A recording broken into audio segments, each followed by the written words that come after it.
Okay, 6 o'clock. We're going to call the meeting to order of the Charter Township of Bedford Planning Commission. If everyone could rise for Pledge of Allegiance, please.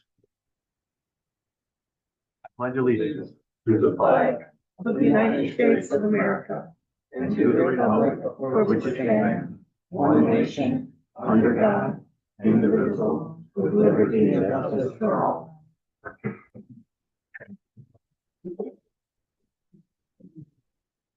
All right, thank you. First thing we need to do here, our secretary is not with us this evening. So I would like to motion to have a temporary secretary appointed for tonight's meeting only.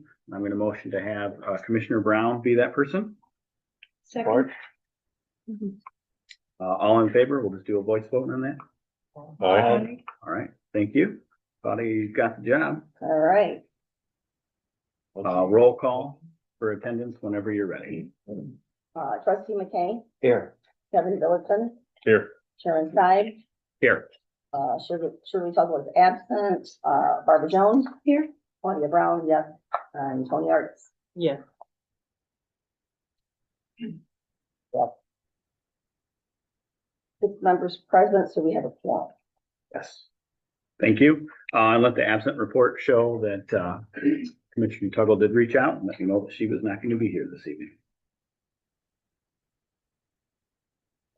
Okay, next item on the agenda is going to be approval of the October 28th agenda. Do I have a motion? I'll motion.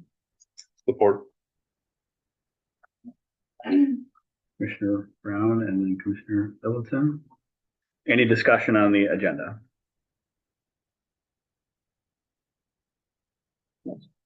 Okay, seeing none, roll call on that, please. Kevin Billington. Here. Barbara Jones. Yes. Tony Artis. Yes. Trustee McKay, Yes. Shirley Tuggle is absent, Claudia Brown, yes, Sharon Stein. Yes. 6 yes. Motion carries. All right, thank you. Welcome.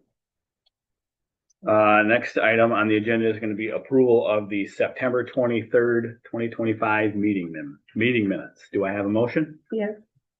I motion. Support. Any discussion on those meeting minutes?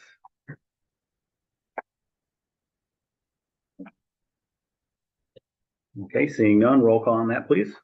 Shirley Tuggle is absent, Barbara Jones. Yes. Claudia Brown, yes, Sharon Stein, Yes. Kevin Billington, Yes. Tony Artis, Yes. and Trustee McKay. Yes. 6 yes. All right, thank you. Um, Next item on the agenda is going to be a building and zoning report from Cody. Is there anything that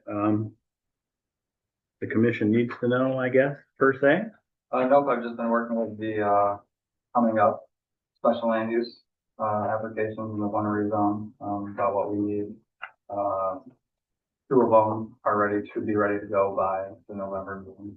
Okay. Or at least 2 of the special land use plus the rezone, should be all set, ready to go. A couple more documents, Okay. but they expect to have that by Monday at the latest. Okay. Which 2 of the special use are ready? The, dog rescue. Okay. Over on, blank on the road name, but you know what I'm talking about. Yep. As well as the, River Road, waste, yard waste, leaf recycling. And then the rezone on Morgan, rezone request or rezone request, what it was applied for. What was the last one? Did you think The more? Special land use? Yep, there's a Or rezone, the rezone. More? Yep. right by you. Oh, okay. Next door? Yeah. Yeah, okay.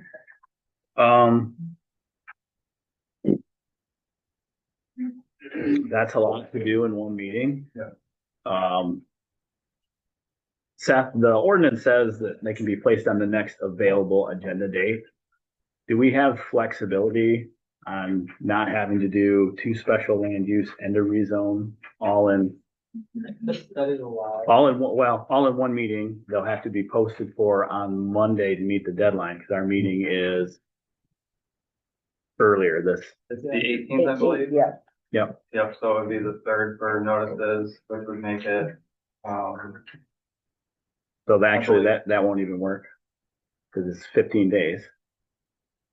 To get the notice in on Monday and publish it next Thursday, right? Yeah. Correct, yep, so that, We're already. we're already so- past it.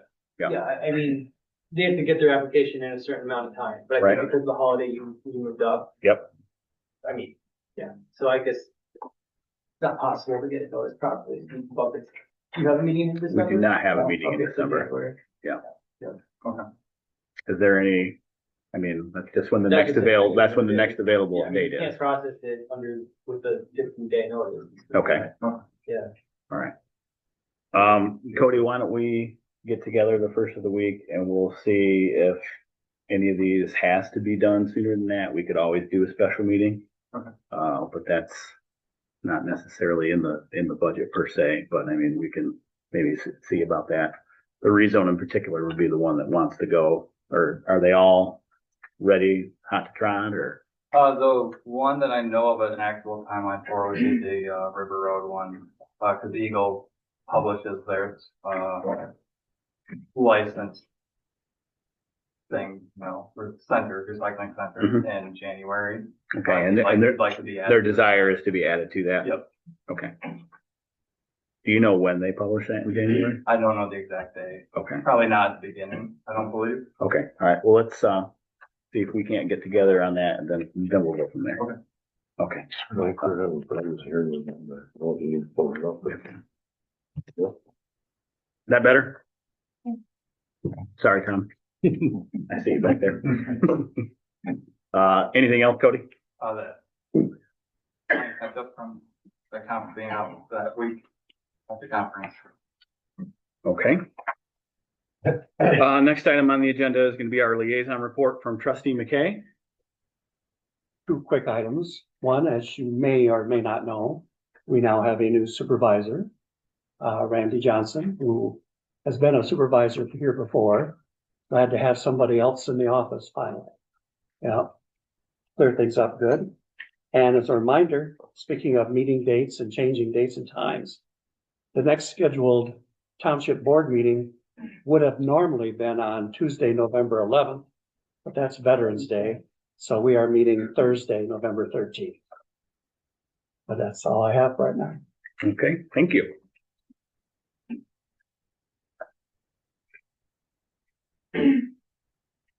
All right, next item is gonna be public comment time on agenda items only. If you are here for the, special use request for Mansing, there is gonna be a public comment time just for that. So if you wanted to comment on that, if you could wait until we do that. Other than that, this is fair game for anything else that's on the agenda only at this time. And we'll open that at 6:09.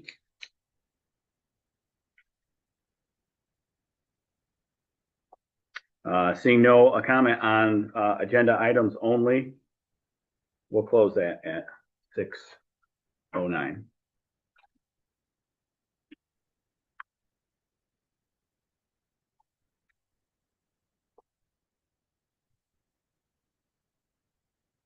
Next item on the agenda is going to be a review of the Casey's Service Station landscape plan. Everyone should have received in their packet the updated site plan. I did enclose in your guys' packets the meeting minutes for the two members that weren't with us when we approved that. As a condition of approval, they had to give us a landscape plan within their site plan that was relevant to the screening on the east side of the property between where their lot line ends and where the residential uses start to the east as you're going down Michigan Avenue. That is going to be the very last page in that group of documents, I believe. Last 2 days. Last 2 pages, excuse me. So the one that we're going to be looking at is going to say L1000 on the bottom right-hand corner.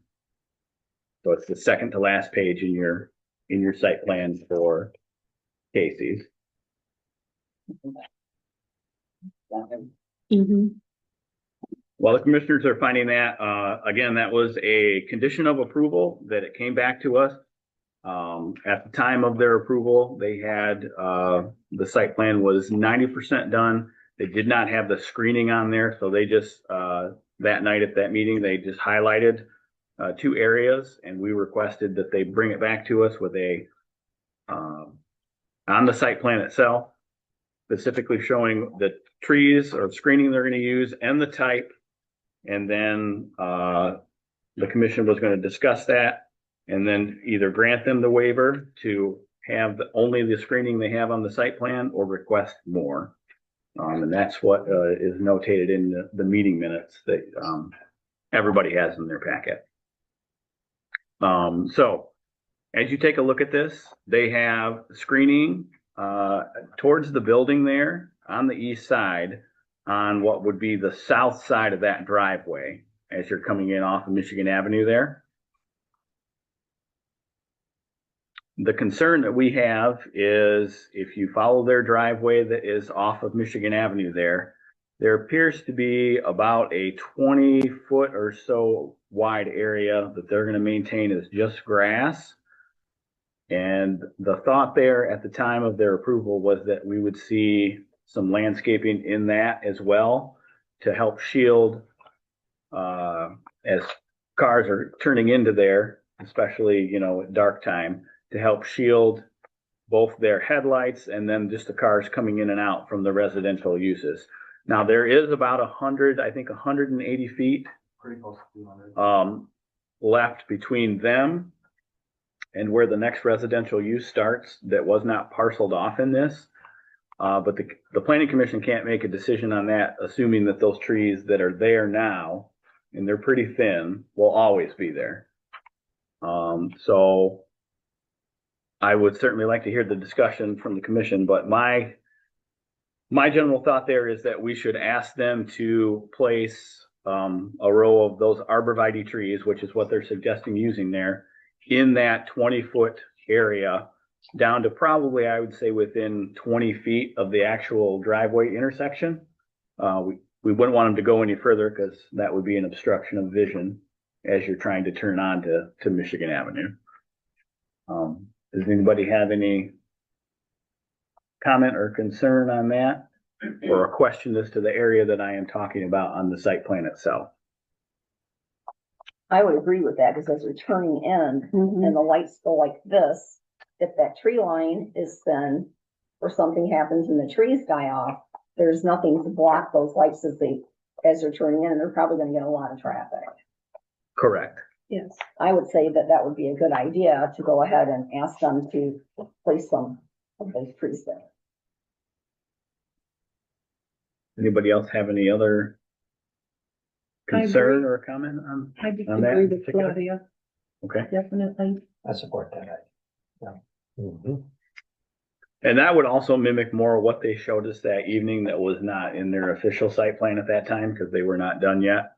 And they were also waiting on the NDOT traffic study, which they did have completed. I don't think it is unreasonable for us to ask them to do that, to acquire the waiver from the landscaping.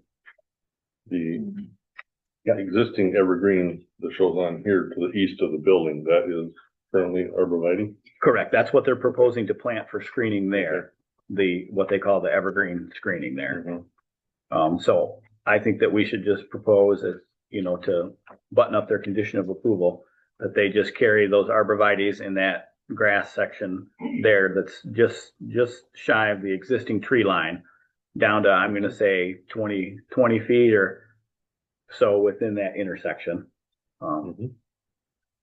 Cody, I'm sure that in that traffic study, they have on there not to put landscaping, Yeah, down to the road there. So is everybody okay with that? Okay. All right. So Cody, we'll go ahead and notate that in the meeting minutes, and then we'll have you reach back out to that applicant and just let them know that as their condition of approval to satisfy that condition, they'll need to go, within 20 feet of that intersection or whatever the maximum is allowable down there in that space And I'll highlight it and send it over to you, but in that space of that, green zone there of the grass between them and the existing tree line. Okay. And then once they've done that, they've satisfied all the conditions of that approval and they're good to go. Yep, I spoke with him today. Okay. He was curious about the building plans and stuff, and I told him we were, Okay. going over the landscape tonight. Yep.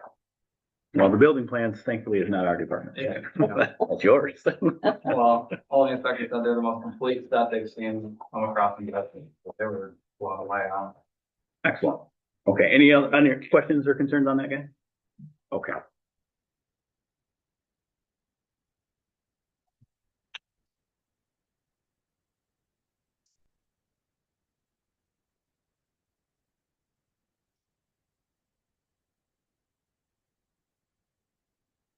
Okay, next item on the agenda is discussion of our new business.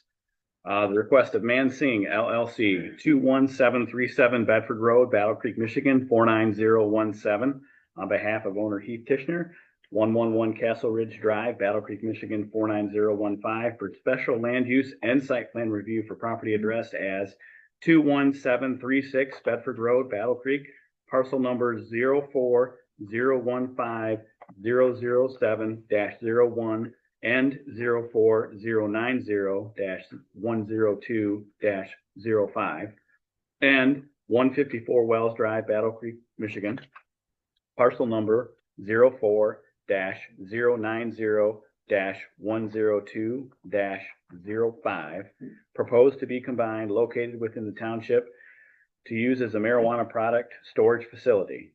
21737 Bedford Road is approximately 94 acres in size. 154 Wells Drive is approximately 7 acres in size. Section 4.26 and 4.27 of the township zoning ordinance regulate adult use and or medical marijuana facilities. Section 13.03 sets forth the standards for review of the site plan. Do I have a motion to open for public comment? I'll motion. I'll second.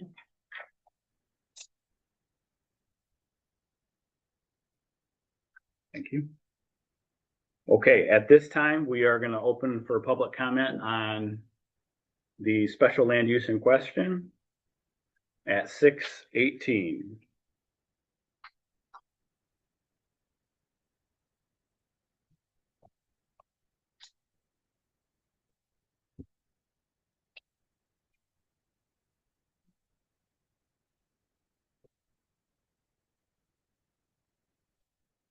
Hi, Gail Metzger.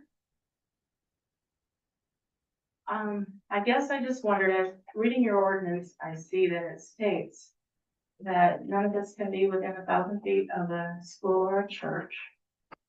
And I wondered if you ever got that straightened out, because I think that it is. And also, I guess my question is, I thought this was all about just using that one building for storage. And I'm seeing all this acreage and stuff, so I don't quite comprehend what's going on. So I hope that's all gonna be, addressed. Okay, thank you. All right, thank you. I will take a minute just to answer that question. So anytime a special land use comes back to the planning commission for a site amendment, it is for the entire use itself.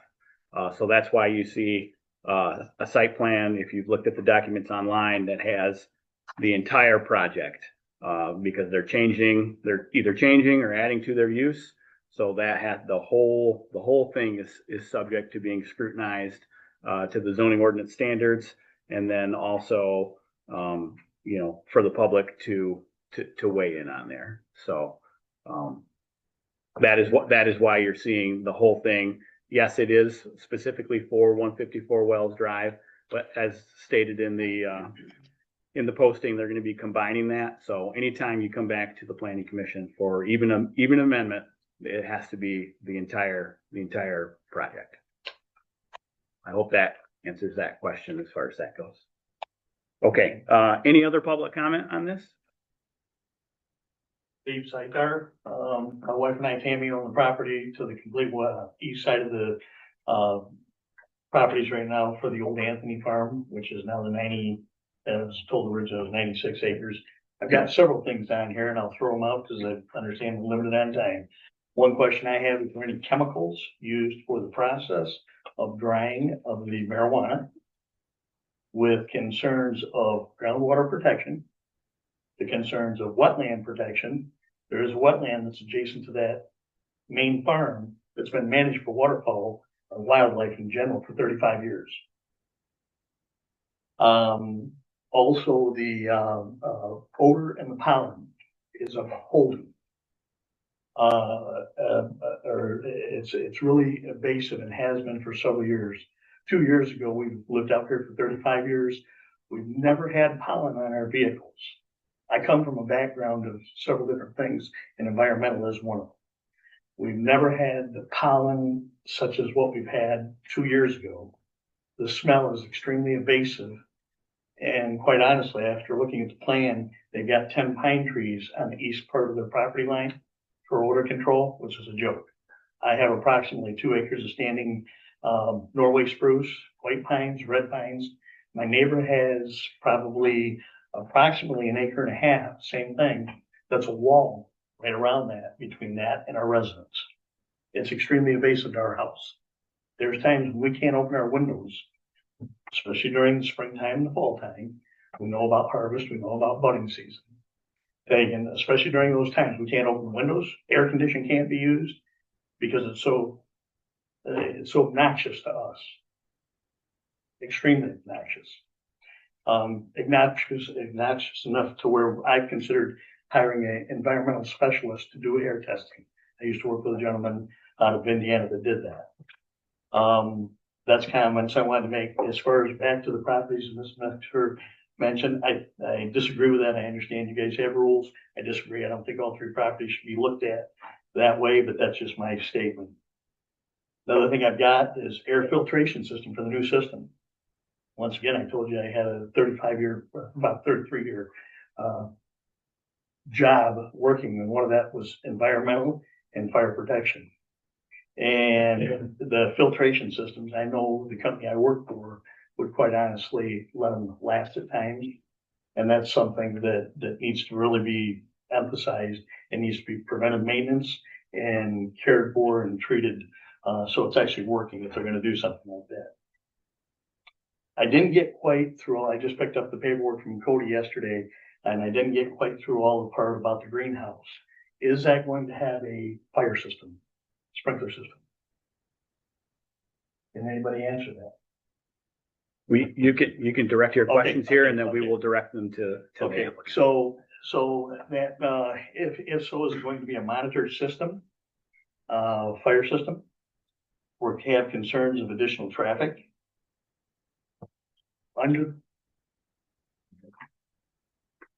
Do you have only a few more I things? have just a couple more things. Okay, go ahead. The other one is under the code compliance portion, under the fire extinguishers. I told you I had a fire marshal for a company here in town. Taking the under OSHA NFPA, it was mentioned about the annual fire extinguisher inspections. Mhm. There also needs to be a visual documented monthly, as well as a hydro test. Hydro test can vary between 5 and 12 years. And then the managed wetlands, I already mentioned that, where we have a major concern, the wetlands and all the property. We own 40 acres there, and we've managed it. We've owned 30 of it for 35 years and the other for about the last 5 or 6. And we've got some major concerns. Okay. I just had one clarifying question I'd like to ask you. You're located to you said the west of them? No, I'm sorry if I did. We're our whole east property line. We're just east of them. East of them. Okay. All right. And with prevailing west winds, it makes it a little rough. Thank you. Okay, thank you. There any other comment? Yes. I'm Tamara Spicar. I own the 40 acres and the zoo on the east side. I have big concerns as far as the environmental damage, the health, the long-term health exposure for the additional, the wildlife effect, the water table. like he said, we've been here for 35 years and I realize the water table is down, but I've never seen it down this far ever. So something needs to be fixed. Cleaning chemicals, what are they using for cleaning chemicals? To clean up whatever spills they have, whatever they have for environmental spillage or, clean up for just general cleanup. Public safety increase with traffic, especially in that, the new area.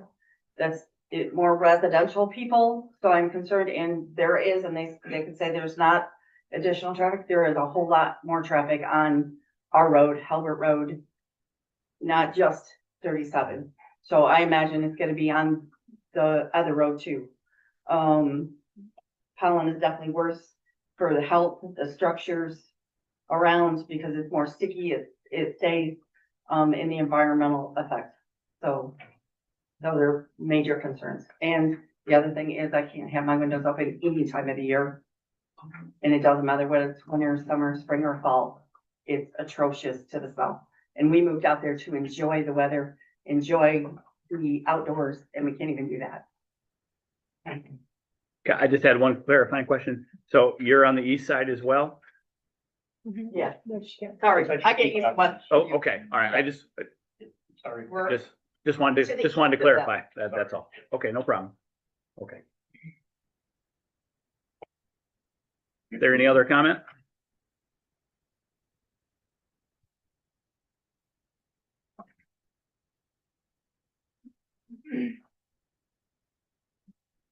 Good evening. Kevin Herr on Edmonds Drive, Edmonds Road.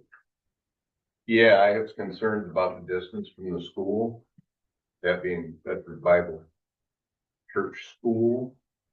I have very much concerns about, as they said, the pollen and the smell. I am now on anti-nausea medications and inhalers again. Because it just reeks. We don't even open up our house. It just reeks. Can't get away from it 24/7. And the use of the traffic, particularly the Wells Drive coming in front of my property and down Wells Drive, how they're going to transport from the main property to there, that's all things that are concerning to me that I'd like concrete answers about. The school is a big one for me, but I can't see all this additional traffic coming through. Somehow it's, you know, whether it's people coming to work, whether they're using their own trucks, whatever, to move stuff onto Wells or off of Wells. Also, how are they storing, if this is going to be strictly a storage facility, is what I'm understanding. How are they going to, is it going to be ventilated? Is this stuff going to be vacuum sealed? Because already the stench is bad enough, but you start moving it to my front yard, then we have more of a problem. That's all I got to say. Okay, thank you for those comments. Is there any additional public comment? I didn't say much, can I put a? Once you've been up, yeah, sorry. All right, wait till the end. Hello. I'm the, Can you state your name for the record, please? my name is Wyatt Wilkin. I'm the property that's next door. And I'm also, my property also is the road, Wells Drive. That's part of my property. I am not. My concern is how bad the road getting tore up, which is costing me $1,000 to $2,000 a year now, which is pretty much my property taxes. What I would hope is that these properties do get combined, that it goes off of the main 94 or 95 acre property, and we can get rid of the easement of the Wells Drive property if you join them, so then they don't have access on Wells, which would eliminate the traffic issues that a lot of the neighbors have, if this proposal does go through. That's pretty much it. Thank you. Is there any other additional public comment on this item at this time?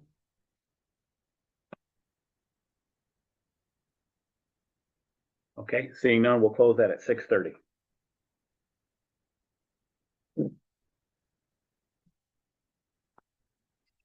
Okay, The next item or part of this process is going to be the discussion. If we could have the applicant come up to the podium or a representative for the applicant, however you would like to do that. The commission is going to go ahead and ask some specific questions here that were just posed from the public. They're also going to be given an opportunity to have any questions of their own or clarifications of their own. And then we will get into the finding of fact and conditions process of the public hearing. So I guess I will start, I will go ahead and start, if the team doesn't mind, I will take all the questions that we just got and concerns, and we'll get those hammered out, and then we'll go around the table with any additional concerns or clarifications that you guys need. Okay. Okay? So we heard from several residents about concerns over chemicals that are used in drying.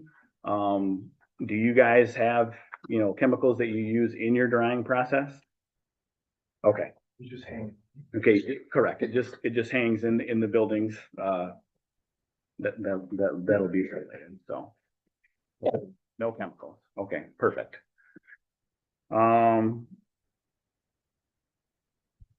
Being the fact that there's no chemicals there, I understand that there's probably still is some concern over, wetland and whatnot. But given the detailed site plan that you guys have with the topography and whatnot, I think that is relatively mitigated. I mean, the wetlands, we always have concern if there's chemicals, and you've stated that there are none. We heard quite a bit about traffic, both on, looks like Helbert, or I believe it was Helbert and 37. Traffic is traffic. That's not your guys' traffic, but your site plan indicates that your traffic, your access to Wells Drive, if approved, is going to be from the main property. Is that correct? Correct. Okay. So to answer the residents' concern over the road being torn, are you guys using that road now? No, but I will say the tower company has been working on that tower for probably 2 weeks now, Okay. and they've had multiple vehicles out there. Okay. All right. You own property on there, so you have an easement, which is, well within your legal right. But your site plan is stating that you're going to access that from. So, yeah, the only reason you should ever use Wells Drive, the main road, is for an inspection. Okay. For guardian alarm needs to come out. Okay. Something like that. Okay. So I just want to make it very clear to you guys. So your site plan is showing us that that's how you're going to access it. So if you were to change that, that would be a deviation of your site plan. And if approved under that site plan, that would be considered a violation. No. All right, so I just want to make sure that we all understand that. Okay. Pollen and smell. I was unsure as to whether they were, is there pollen from the actual marijuana plants themselves, or this is regular tree pollen that these folks are talking about, correct? Doesn't create pollen? It creates crystallized THC on the plant that sticks to the plant. Okay.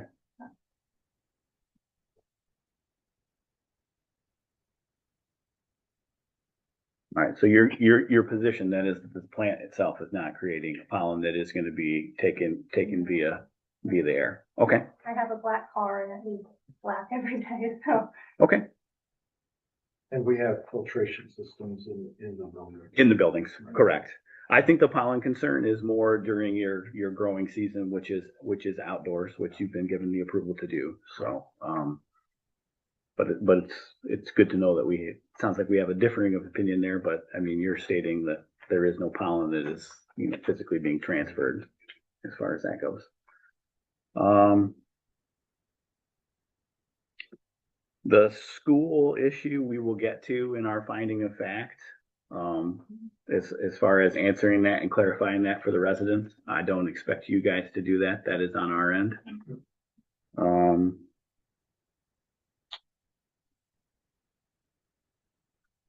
And then we heard a little bit about the fire suppression, which I believe you are going to have in the greenhouse, correct? So the fire suppression, the way it works is the plans get approved from the city and then the state and DFS come out and Yep. check everything. So even if the city missed a requirement, DFS could impose additional requirements. Okay. So if DFS requires it, we're gonna have it. And just for my own sake, that is gonna be a building code compliance issue, Correct. not a standard of the zoning ordinance. Right. So that is not a PC action per se. Right. You have to, as part of the standards that we're gonna review, an applicant at all times must be in compliance with all local and state building codes. So that is how that would fall under jurisdiction as far as clarifying that for the residents. And just so you're also aware, DFS usually comes out at least twice a year Okay, to do an inspection. do And they? then the CRA comes out whenever they want to do an inspection. They can pop in anytime. And they I- always have to be prepared for that. And Cody, this is probably more a question for you, but I assume that all this is documented. Like a- In your law, when you have these and stuff? Yeah. Okay, Yeah, you can go on, search on CRA websites and stuff. Okay, like that, so that's- if that's they a- were cited for anything. okay, so that's a publicly, accessible deal that if a resident wanted to see when the last time the inspection was done and if there were any problems, they would have access to that information and not have to specifically. And not only that, Contact if we are the township. cited for a violation, we have to correct it immediately. Otherwise, we have a Right. problem with our license. Yeah, fine, break up pretty quickly with the CRA. Okay. All right. Thank you for clarifying that, portion. Those are the main questions that I took away from the public there. Tony, I guess if you don't mind, we'll start with you. Do you have any additional, questions for the applicant or anything that you need clarified, specifically before we get into the next step of this process? No. Okay. Trustee McKay, do you have any questions or, Just a clarification okay? on the building that we're talking about for the drawing. You've got filtration and ventilation in there. Can you explain the filtration process a little bit? I think they outlined it in the plans, but Yeah. the carbon filtration to reduce and mitigate the odors, keep the air clean. We also are complying with the ordinance, which requires the types of trees and things like that outside of the building. So we're And doing those all that. filters have to be changed how often? I don't know, but whatever it is, we have to do it because there are. State required. Right. So the plan says every 6 months. Every 6 months, that's what I thought. Okay. All right, thank you. Kevin, do you have any additional questions? Well, actually, more of a clarification. Okay, The Google is wonderful. Look up, does cannabis have pollen? Yes, male plants have pollen to fertilize the female plants. And that's what it says, and it can trigger allergic reactions to some people that have that. So that's, unless I'm assuming that all you have is female plants. My Which- opinion, We actually do, so we clone the plant, so we only get male or female, females, correct. because females are the only plants that create flower. We Right. do not want Right. males. Males could infect the whole field, and then we'd end up with yeast and everything to plant. So we only have female plants. Male plants, they usually are. They are immediately. Okay, that was But my thank you for clarification. clarification. okay, thank you, for that. I guess just to piggyback off of Kevin there, do you do that process there on site, or is that, I mean, Cloning? yeah, I don't, We buy you'll have to forgive me, I don't know too much about it, so, there's no males there, period. No. Okay, If there's a male there, it's a business. okay.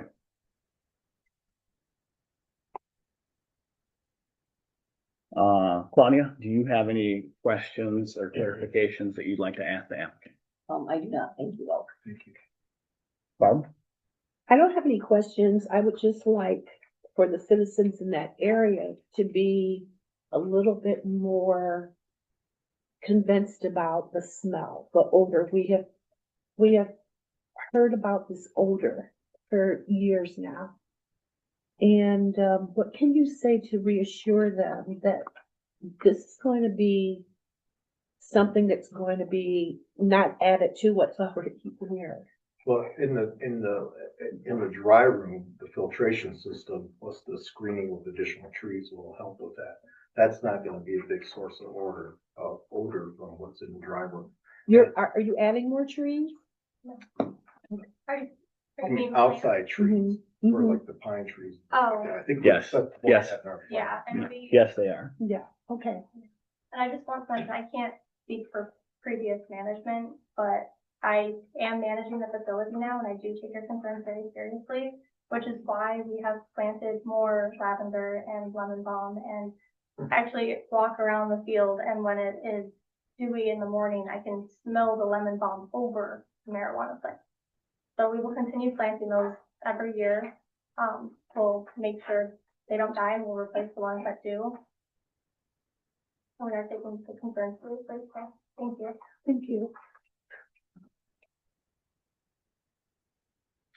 Okay, I just had, I guess, two clarifications. We can certainly wait until we get into the finding of fact, but, as far as the greenhouse air filtration system goes, your site plan submitted, have the EcoZorb, which we've talked about, and that was an attached condition on the last one.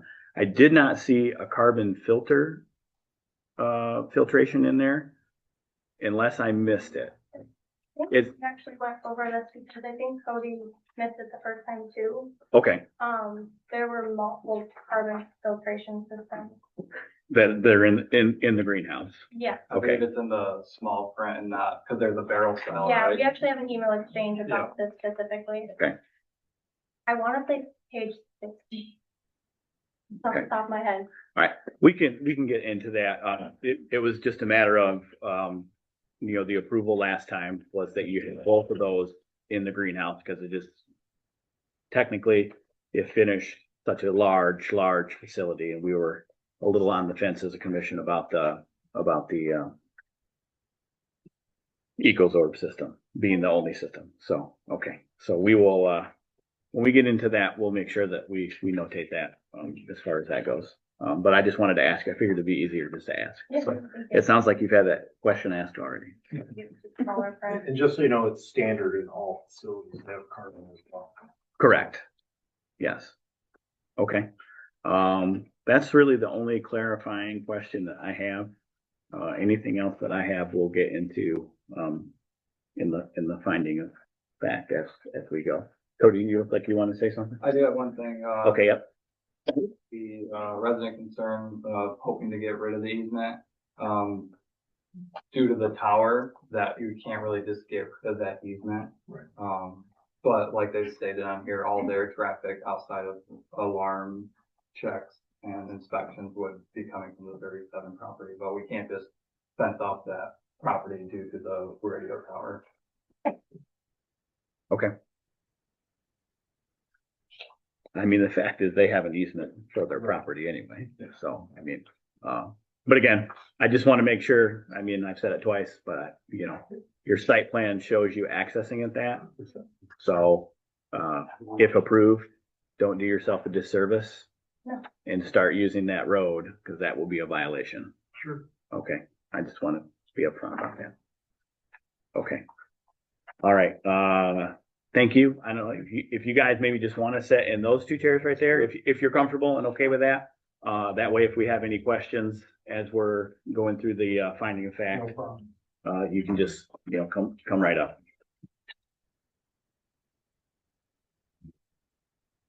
Okay, did anybody else, I'm sorry, anybody have anything that just jumped into their mind real quick at the end there? Okay.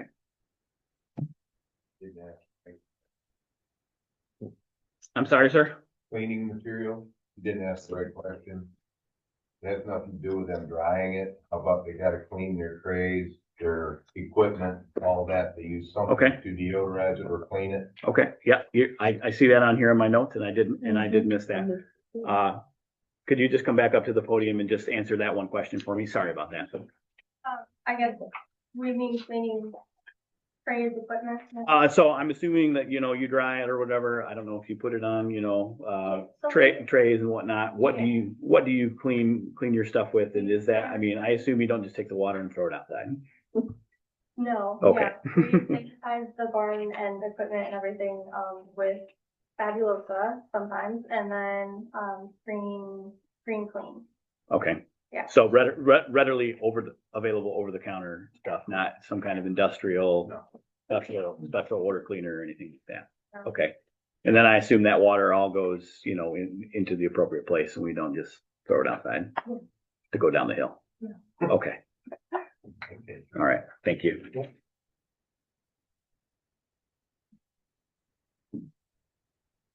Okay. All right. So the next two items that we're going to go through, guys, were on the table in front of you. When you sat down, one is going to be titled at the top, Conditions of Approval. And then the other one has on the top, Charter Township of Bedford, County, State of Michigan, Resolution 2502.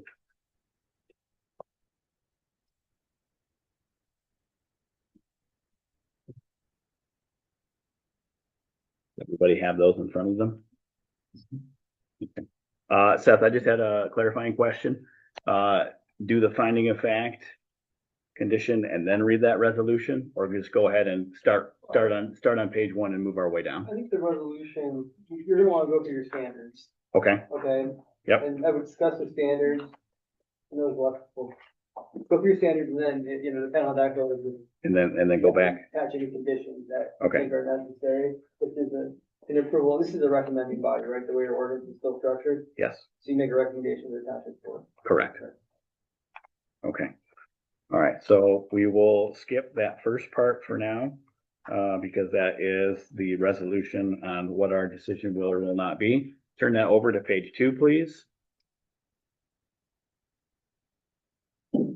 Special land use standards of review.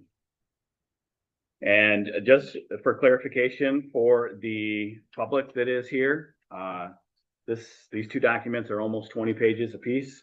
It is the wording and verbiage of the standards that we use for approval or denial or approval with conditions right out of the zoning ordinance. So I am going to read both the portion that is in the zoning ordinance, and then we will discuss whether that, that standard is either satisfied, not satisfied, or if there needs to be a condition attached for approval of that standard. So this will take a little bit of time, and we're gonna go through the whole thing, and that is for the applicant's benefit as well as the public's, because if this is an approval, they have to adhere to everything that I am reading. That is not negotiable. And some of that with the odor concerns will kind of make sense as we go along. So I just urge patience as we get through this document. If you don't hear what your concern was right away, trust me, you will at some point. Okay? Okay. Mm-hmm. All right. Special land use standards of review. Standards for granting a special land use approval of a special land use proposal shall be based on the determination that the proposed uses will consent with the intent of the purpose of this ordinance, and will comply with all applicable requirements of this ordinance and the following standards. 1, compatibility with adjacent uses. Mansing LLC special land use to be designed and constructed, operated, and maintained to be compatible with the uses of the surrounding land pursuant to section 1304C of the Township zoning ordinance, standards for granting special land use approval. Mansing site design of the project minimizes the impact of surrounding uses to the extent possible.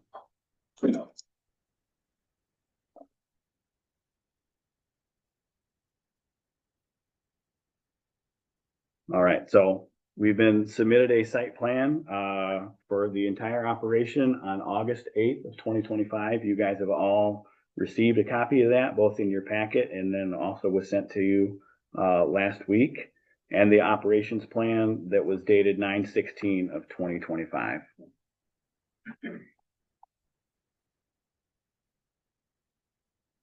So I am just going to go ahead and go down these as to whether or not they are satisfied or not satisfied, and then we'll have discussion on each one if there is a disagreement on whether or not we think it is satisfied or not satisfied. Okay, guys?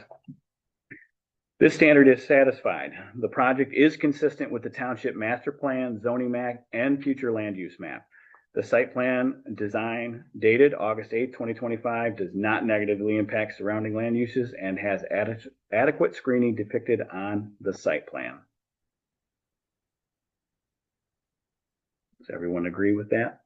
Yes. Okay. 2, compatibility with the master plan. The request satisfies the goals, objectives, narrative, and the intent of the township master plan. The standard is satisfied. District zoning classification, therefore satisfying the goals, objectives, and intent of the township master plan, and confirms marijuana growers is an appropriate land use in the RRAOS district zoning classification. The standard is satisfied because this is a special land use within the RRAOS zoning district classification. Mike, if I kind of would, let me on your feet, hit this.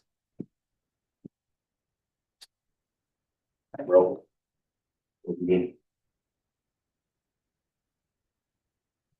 If we could, yeah, that'd be great. I think I'll be all right for right now. Thank you. And take a brief second here until the video recording comes back on.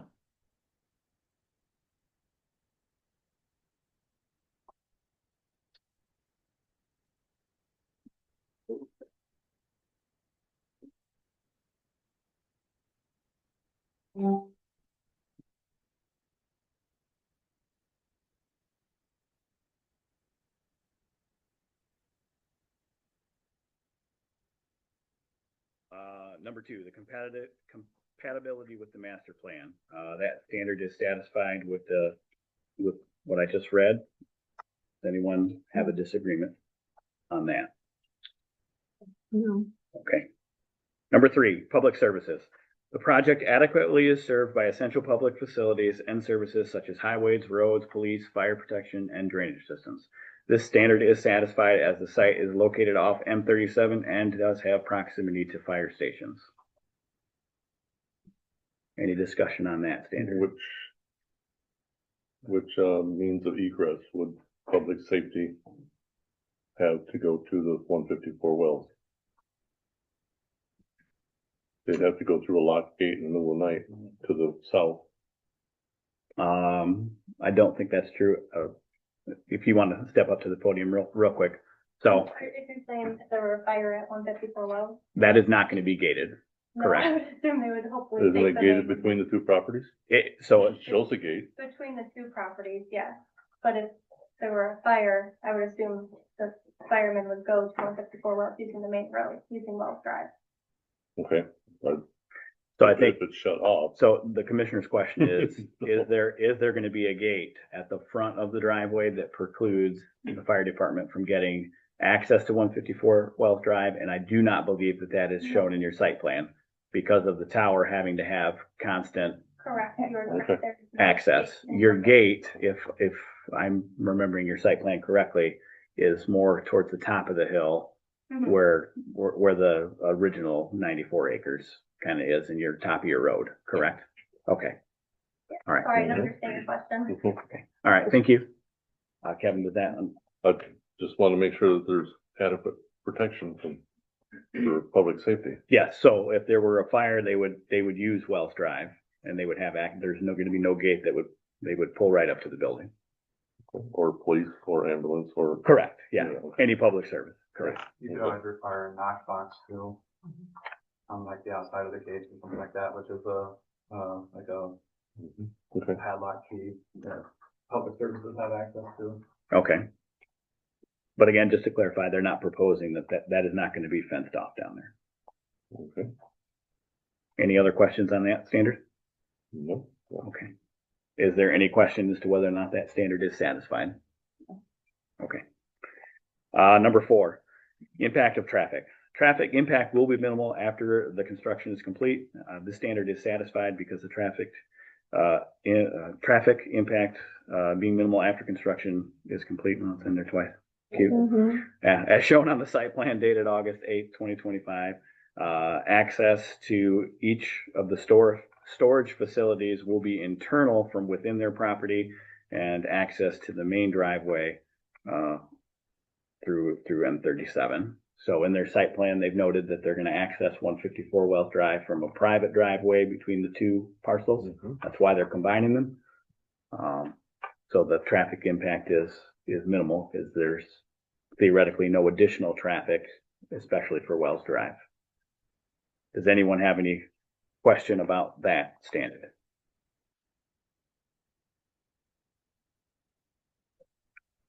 Number 5, detrimental effects. The project does not engage in any activities, process, materials, equipment, or conditions of operation that are detrimental or hazardous to persons, property, or their public health, safety, and welfare.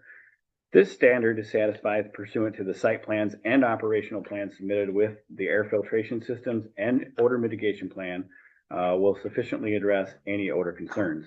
The air filtration plans satisfy the zoning ordinance standards, and the effectiveness is going to be confirmed by our township engineer. And what we're trying to say there is that as we get a little further down here into the ordinance, it is stated in the ordinance that there's, the goal of the ordinance is that there is no smell or odor detectable outside of a building. They have proposed the odor, air filtration systems. We assume that they have enough, but we'll have our township engineer just verify. Given the specs that they put in the site plans and how many they're proposing, I'm not an engineer, but quick math on the CFM looks like that they have enough. But I mean, that would also be something that if that was a problem later on, that would be considered, a violation that they would need to attend to immediately. And that would be something that we would say, hey, you need to put in two more or 3 more, or whatever the case may be. And then the outdoor odor mitigation, we are certainly aware that that has been an ongoing issue. They have made significant adjustments to their landscaping plan and odor mitigation plan. I will also say that when we get down into the ordinance itself, there is the idea of the annual review, which we can go over real quick here when we get there. But as far as number 5 goes and the detrimental effects, I believe that standard is satisfied currently with the site plans that have been submitted and the odor mitigation plan. Does anybody have a concern or a question on that standard? So this particular this particular standard here is just for 154 wells, correct? I mean, it's for the whole property. Okay. Do you have discussion that you'd like to have on it? The whole people breathing thing is always has been for years. I understand. And I understand it's very hard to filter the air from the whole countryside. And hopefully, I don't know if they can plant enough pine trees, lemon balm, lavender, and everything else to do that. And I'm hoping that they can get something that will mitigate more odor. Okay. Sometime in the near future. So what I'll say is this. I'll say a couple of things. One, this was approved in 2018, under a completely different ordinance and a completely different planning commission. Once it's approved, you can't just go to someone and say, well, we don't want you here anymore. As far as that goes. I will say that this site plan and this odor mitigation plan is certainly a step in the right direction. And if you were to go back and take a look at the original approval in 2018, there was zero mention of any type of odor mitigation. Partly because I believe, that was all very new to everyone, and you didn't know what you were, what was going on. I think that the applicant and the township both have taken that, complaint from the residents seriously, and everyone is trying to find a way to make that less. And that's just how I read that. That being said, with the submitted plans and them adhering to the ordinance and our request, on the conditions, I think that that standard is satisfied. Is there any more discussion on that? Okay. Number 6, compatibility with the natural environment. The project is compatible with the natural environment because the proposed use is consistent with the intent of the zoning ordinance, master plan, and land use map. The operations plan set forth has sufficient safeguards to protect the surrounding land uses. And that site plan again is the one that was submitted on August 8th, and then the operations plan of September 16th. And they have spelled out pretty clearly the things that they're attempting to do, as far as that goes. I would personally consider that satisfied. Is there any other discussion on that standard? Being compatibility with the natural environment. It is something that we allow in that zoning classification. Is there any other questions on that? No, I don't have any. No. Okay. That concludes the general standards. These are the next items up is the additional criteria for review for granting special land use and site plan approval for the marijuana adult use, marijuana medical use pursuant to section 426 and 427 of the Charter Township of Bedford zoning ordinance. So, if you're in your zoning ordinance, we have a section 426 is for adult use, 427 is for medical use. They are essentially the same ordinance, but worded differently. We will do the finding of fact for each one. The standard that we apply for the finding of fact is going to be your site plan dated August 8th and your operations plan dated 9/16. The same site plan and same operational plan is used in both instances. So it'll seem redundant, but they hold both a medical and adult use licenses, correct, Cody? Yes. Okay, so we have to do both the finding of fact for the adult use and the medical. So we will start with the section 4.26, the adult use of marijuana in the township ordinance.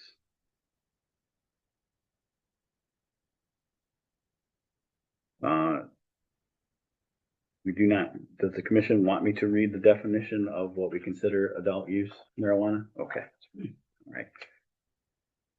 B, general regulations. And a lot of this is not necessarily standards. It is just what regulates them being able to come before us. I'm going to go ahead and read this just for everyone's benefit, both the applicant, the public, and the planning commissions. B, general regulations. An adult use marijuana grower, processor, provider, retailer, transporter, testing facility, and or microbusiness in accordance with the provisions of state law may be permitted through the issuance of a special land use permit pursuant to the article titled Process and Procedures, provided that 1. Any use of the activities found by the state of Michigan or a court with jurisdiction to be unconstitutional or otherwise not permitted by state law may not be permitted by the township. In the event that a court with jurisdiction declares some or all of this article invalid, then the township may suspend the acceptance of applications for special land use permits pending the resolution in question. 2, for special land use permit, an adult use marijuana grower, processor, provider, retailer, transporter, test facility, and or microbusiness must be licensed by the state of Michigan and then must at all times be in compliance with the laws of the state of Michigan, including but not limited to the Michigan Regulation and Taxation of Marijuana Act and all other applicable rules by the state of Michigan. 3, the use the use of facility must at all times be in compliance with all other applicable laws, codes, and ordinances of the township, as well as the state of Michigan fire code as amended / updated, and the state building code, the provisions of the current NFPA 1 related to marijuana facilities and hereby incorporated by reference as if fully restated here within.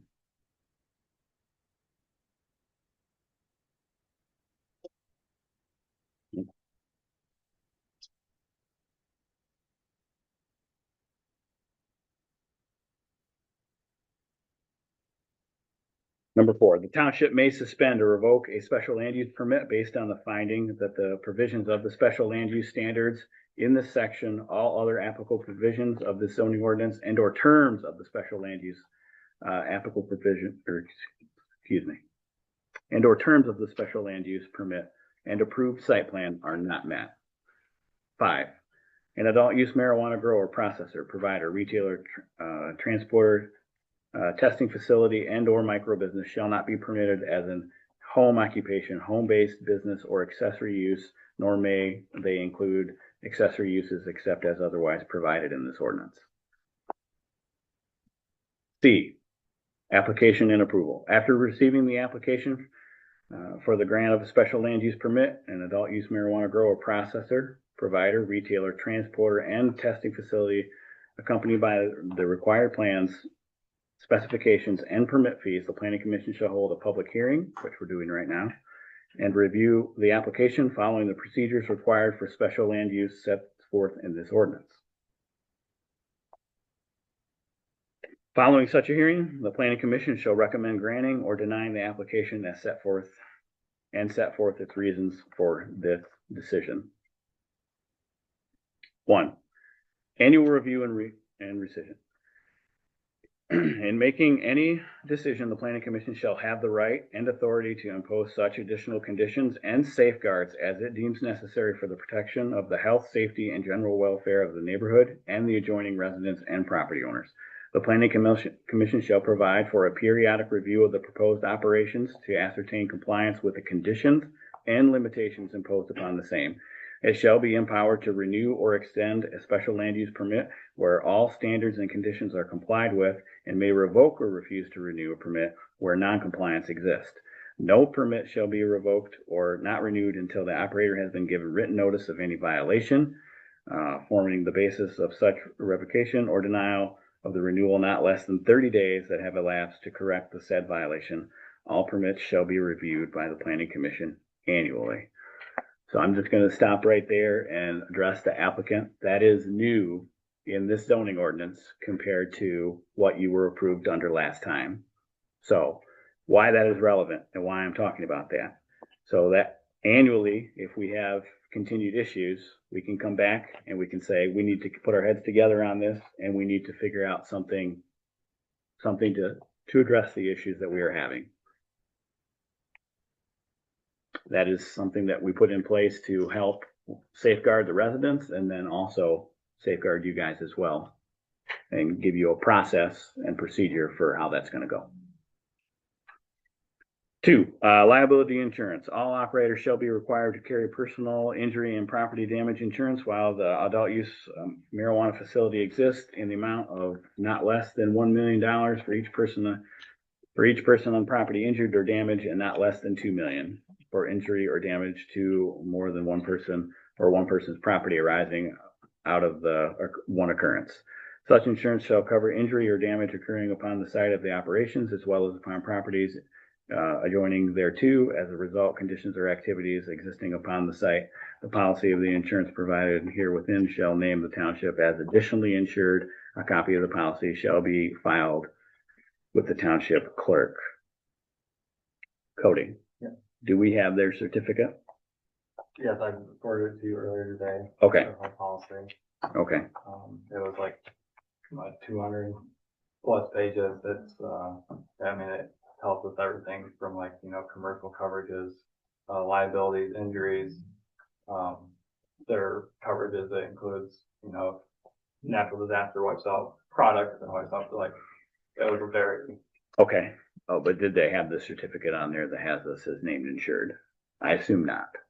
That I don't believe so. Okay. All right. Maybe. Okay. I'll have to go back and look. Okay. All right.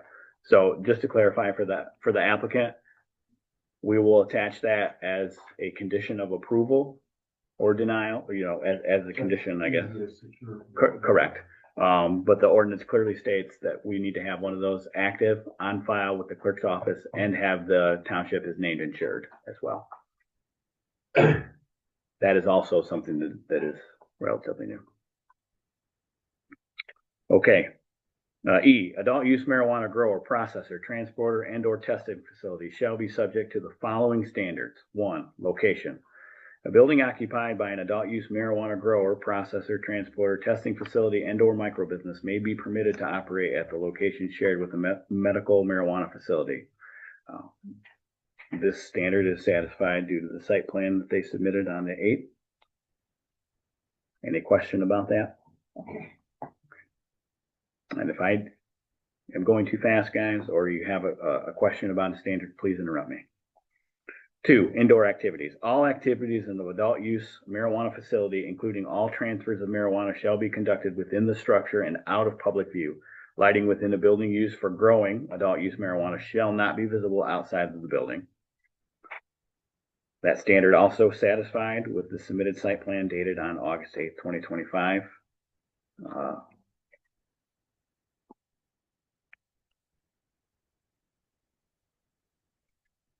An applicant, I guess, while we're going through these standards, if there's something that you don't understand or need clarification on, please interrupt me. 3, other activities. Marijuana and tobacco products shall not be smoked, ingested, or otherwise consumed in the building space occupied by an adult use marijuana business. That's just a standard they have to adhere to. It's not part of their site plan.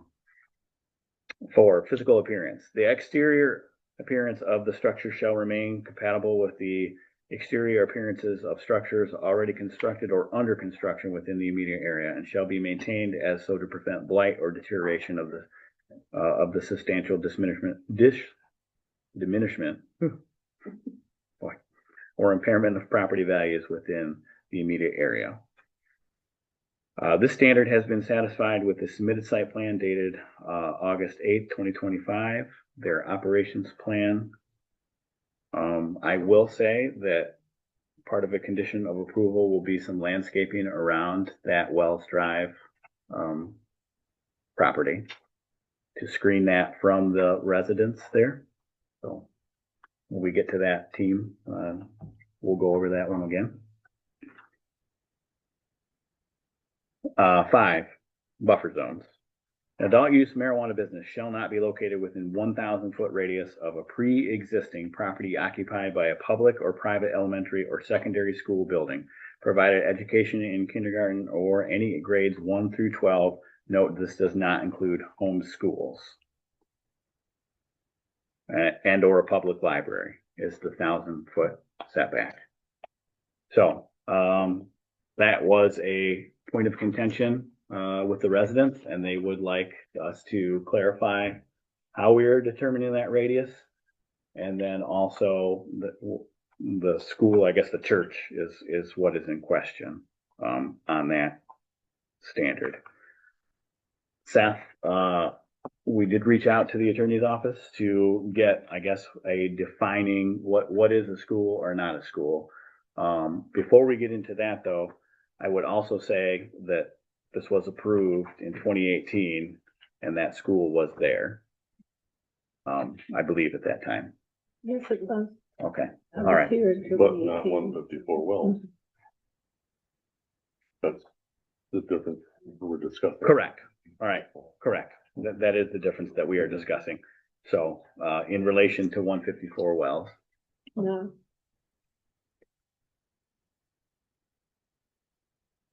Okay, right, so when you summarize the ordinance standard correctly, if it's a school or a library, or excuse me, yeah, school or a public library, it's 1,000 feet.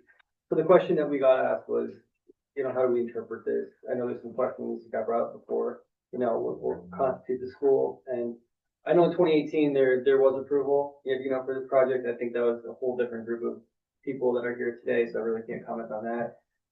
So something that we did is we were asked to just look at, what constitutes a public school. We did some research on that, and For private schools, it does need an approval. There's a whole list of private schools that require, or that have been approved by the state. I printed that list out. I forwarded it to the township earlier today. I did not see that list on the school. Or excuse me, I did not see the school on the list. So that's the information that I have, for the planning commission, that it's not recognized by the state. It was established in 1980. I'm just giving the information that I found. Okay, It's not, point of order. Audience, we are in the discussion phase here. If you do not like what you have or what we are discussing, after, there'll be a public comment time, and you are more than welcome to express your opinions at that time.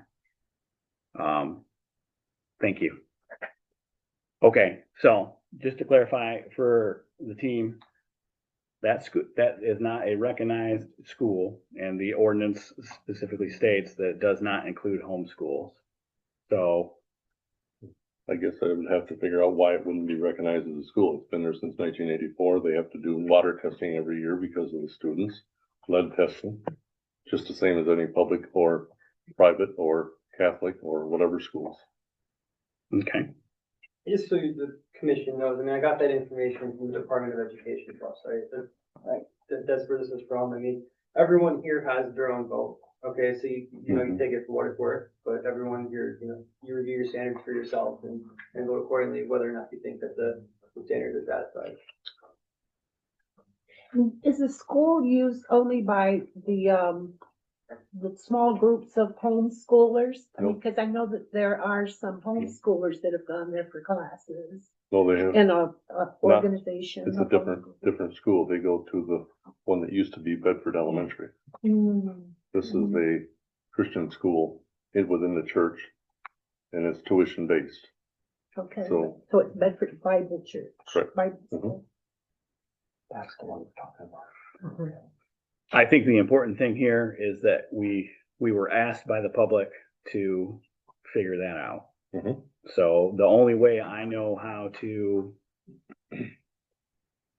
find out if it's a school or not is see if it is recognized on the Department of Education by the state, which it is not. Probably because they don't take any state funding. Oh, okay, That probably might be why they're that- not on there. that we can't debate whether or not what they are or are not doing, as far as that goes. For us in reviewing the standards, we were asked to find out if they were a school, and they are not a recognized school for whatever the reason. And I don't know what that is. I don't have the 10,000 requirements that, the Department of Education has in front of us. What we know is that they're not on that list as a recognized school. And that's all we have to go by. And that is what we were asked by the public to ascertain, and that is what we did. Again, as the attorney stated, you evaluate your standards for your own self, but we were asked to do that, and the commission asked us to do that, and that is the information that we have available to us at this time. And even to follow up with you, Mike, Yep. even with the Michigan Department of Education, when it looks at what the definition of a private or homeschool is, I mean, it does reference that report, that it's on that report for approval. I mean, this is just the information I'm finding. And Okay. We looked at it, Rob Bull and I looked at it a lot today, because we wanted just the most current and accurate information. Sure. And if that name appeared on the list, I mean, I would tell you. It's fairly straightforward, right? It's either on Yeah. there or it's not. Right. So not being on the list makes it seem like it is more of a homeschool situation, which does not qualify to be within the 1,000-foot buffer in our standards. Are any church schools? Ma'am, you cannot interrupt. I'm sorry. We're doing the best that we can here, and we have heard from the public, and we have gotten the most accurate, up-to-date information. All right, moving on. Does anyone have any question about the attorney's definition and information that has been provided to you as to whether or not that is or is not a school? Before we move on. And that is the actual name of the school. It's not something else that maybe is somewhere on the list. I don't know what the Department of Education calls it. It's been Bedford Bible Church School since 1984, K through 12. And it is not on the list. Right. There's a form that needs to be filled out, and I believe that, like, they have a deadline that's set for when it needs to be submitted from the state. And I think it's due on October 31st, due annually. Okay, and then for the 2024 to 2025 year, and there's a link right here, on the state's website that directs you to all of the final approvals for the year 2024, 2025. So, Cody and I just checked again, Bedford Bible, I mean, there's nothing that starts with the word Bedford, in here, it's in alphabetical order. I did a word search and those not be there. It doesn't go by another name, okay. I mean, again, the important takeaway is that we were asked to drill down on that and we did it, and they are not on the list. Right. At this time during the application. Right. And I do see other Bible academies that are listed as, on this, that are approved. Right. All right. B, an adult use marijuana business shall not be located within a 500-foot radius of any property occupied by a public playground, a public park, public housing, religious institution, public or private vocational school, college, junior college, or university, a state licensed child care center, or preschool. Any public swimming pool, public or private youth facility, public outdoor recreation area, or public recreation facility, a youth center, a juvenile or adult halfway house, correctional facility, or rehab facility. This standard is satisfied with that submitted site plan. They are from Wells Drive. Cody has done the radius, which is going to be determined structure corner to structure corner, and they are 500 feet from those protected uses. C, residential uses. An adult marijuana business shall not be located within 250 feet radius of any property occupied by residential use. This standard has been satisfied with the submitted site plan dated August 8th, 2025, and submitted operational plan dated 9/16/25. And again, we do have the radius maps available from our zoning administrator that shows that they are outside of the 250 feet, or excuse me, they exceed the 250 foot setback.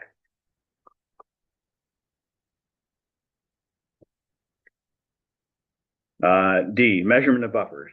For proposed of measuring the buffer distance, the buffer area identified shall be called the protected use. The distance shall be measured from the property line of the parcel containing the adult use marijuana facility to the nearest property line of the protected use identified above.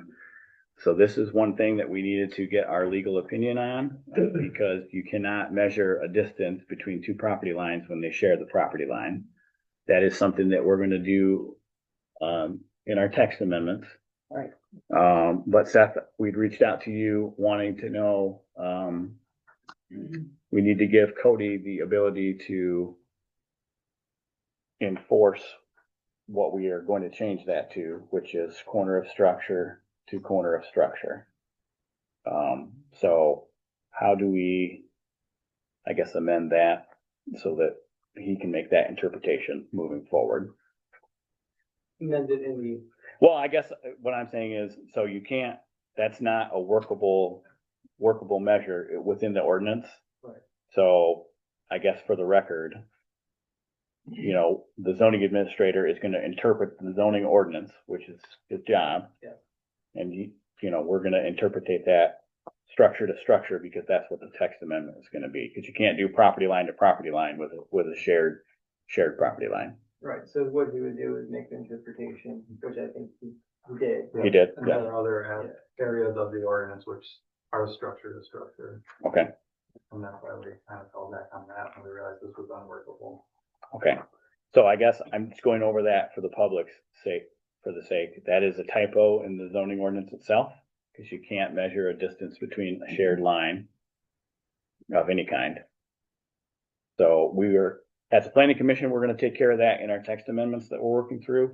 But for all practical purposes, the zoning administrator is going to be interpreting that as structure, corner of structure to corner of structure, referring to Wells Drive. And that when you do that and you run the buffer, that meets the 250-foot and the 500-foot criteria.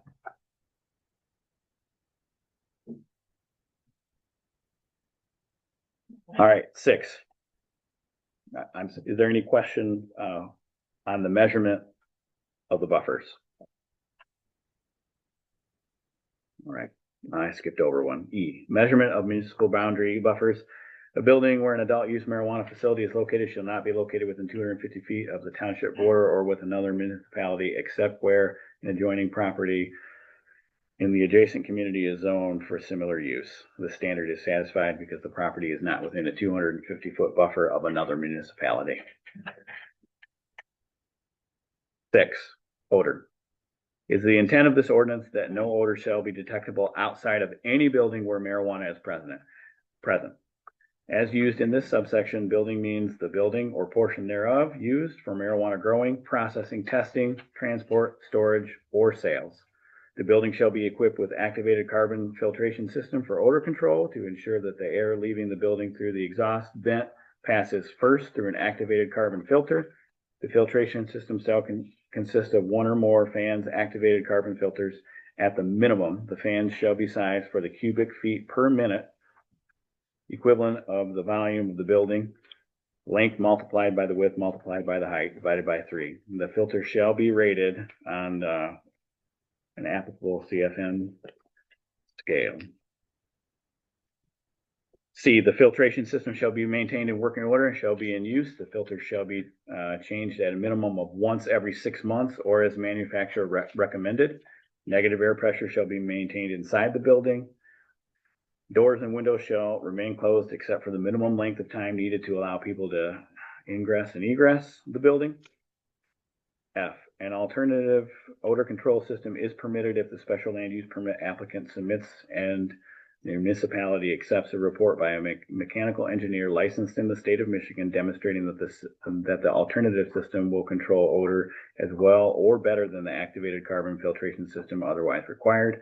The municipality may hire an outside expert at the applicant's expense to review the alternative system design and advise as to its comparability and whether, in the opinion of the expert, it should be accepted.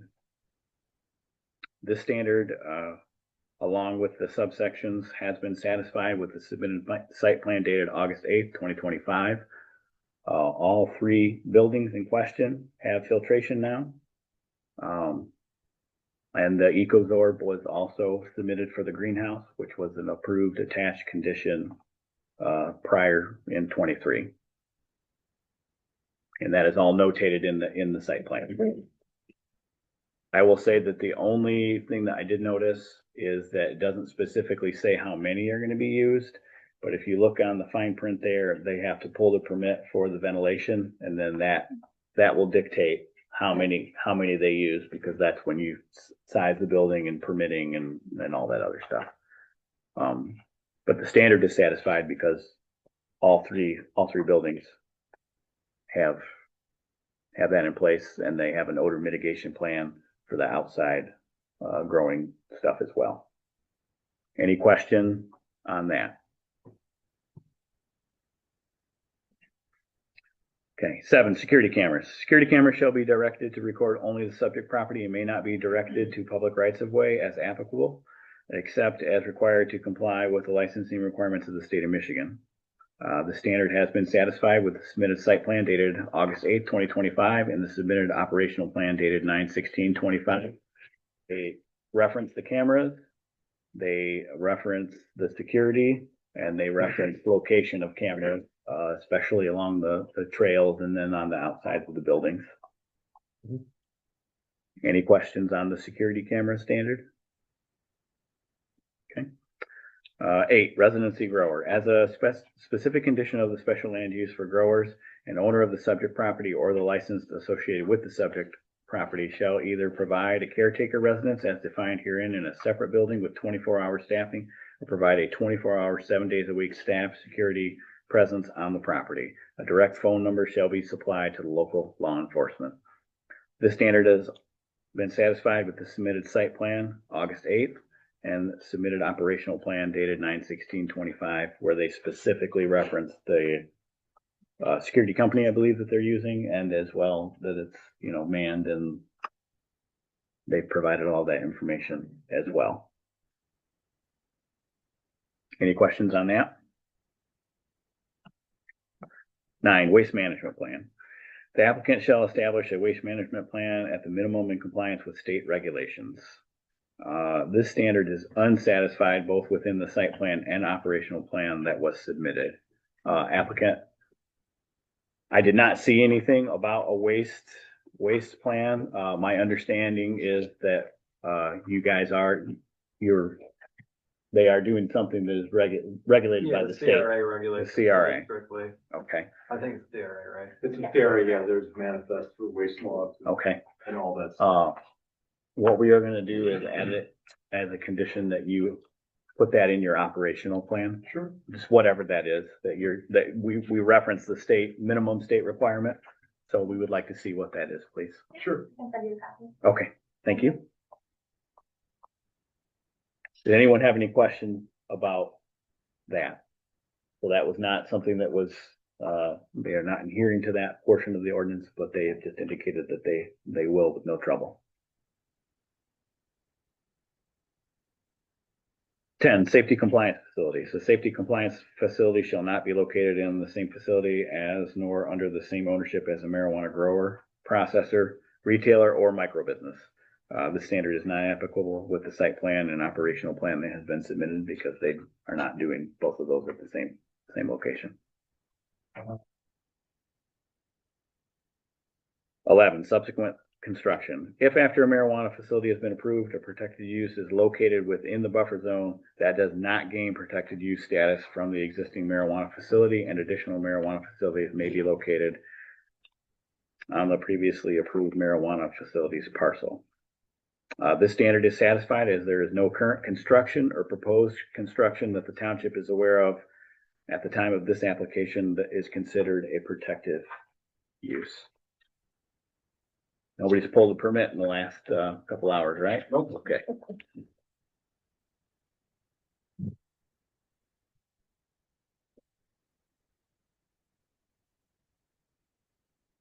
Okay. Next is going to be section 4.27, the medical use of the township zoning ordinance, stating as follows. So this literally is the same exact thing, only just worded differently than the adult use. I will go down through them and read the bold heading and then clarify whether that is approved or not approved, but I was not intending to read the same thing again. Right. Unless the attorney tells me I have to, and I don't think he's going to. No, I would suggest that the finding is entered into the record as part of the public hearing. Okay. So incorporated by reference even the meeting minutes as well. Okay.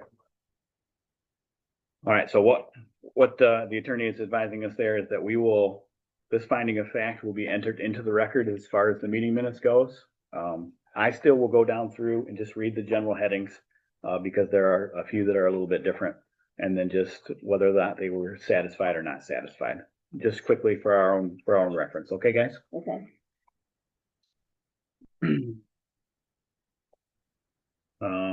So the general regulations are the same. No activities that are not allowed. Your facility must at all times be in compliance with the applicable laws and codes. The suspension or revoking the special land use permit is the same. And,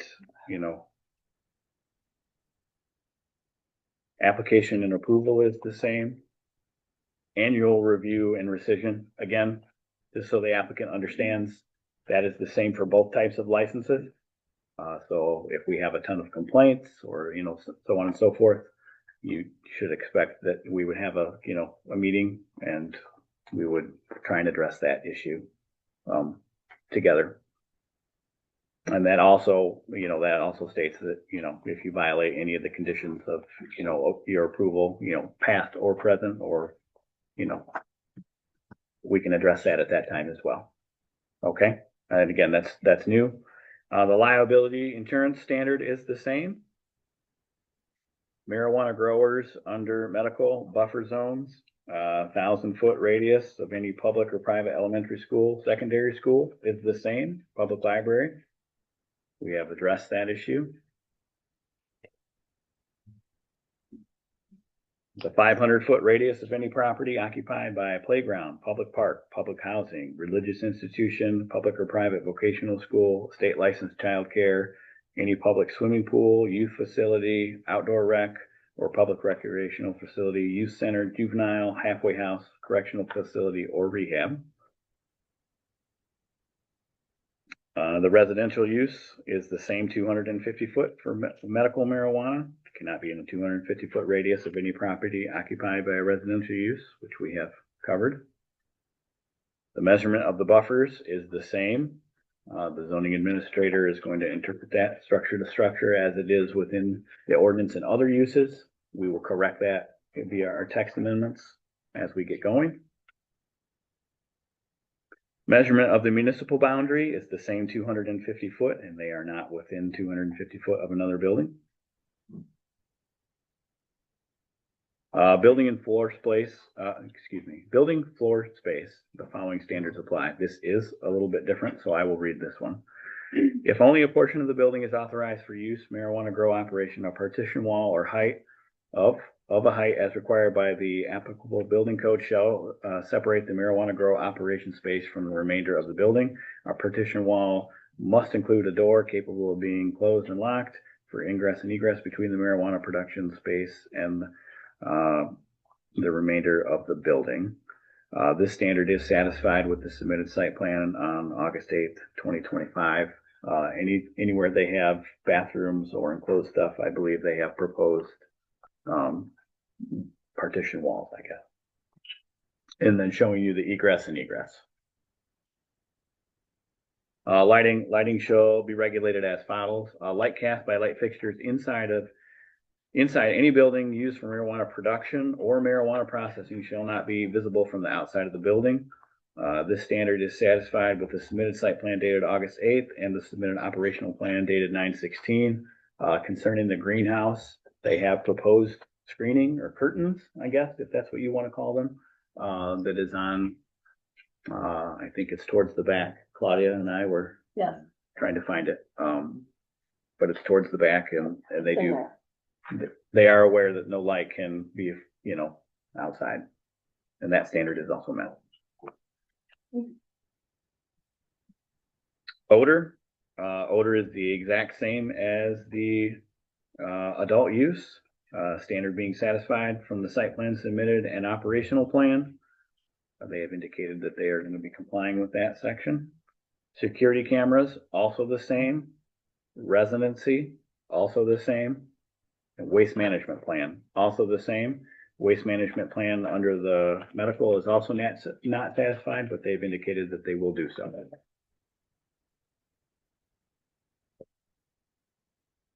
Last one, marijuana processors.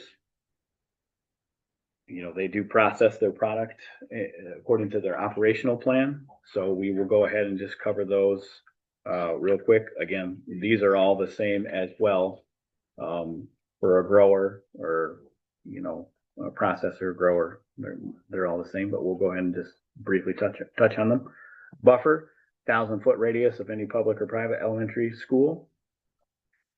Marijuana process facility should not be located within 500-foot radius of uses listed below as discussed. The measurement of the buffer, we have covered that. Measurement of the municipal boundary, they're not within 250 feet. Odor, the same odor standards apply for any building that is used for marijuana growing, production, storage, whatever. They have indicated that all those standards are met. Security cameras, also the same. They have met that standard.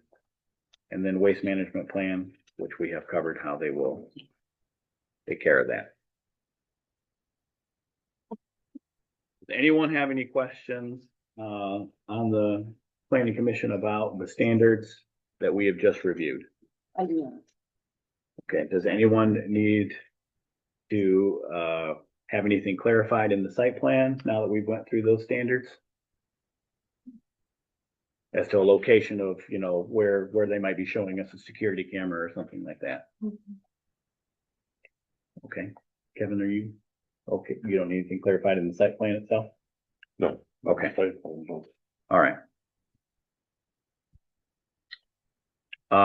Seth, resolution now or conditions of approval? So what you do now, the conditions of approval would be attached to any resolution, if, assuming it's approval. So you say, okay, that's our resolution. Do we have any, conditions if we're gonna approve this? And you go through a list, if you have conditions. Okay, so read the resolution now. And then, or do the conditions first. No, do the conditions. Okay, and then, The okay, resolution. we'll say it in there. Okay, I got it. Okay. I'd like you guys to go ahead and pull up the second 2-page document there that, the conditions of approval.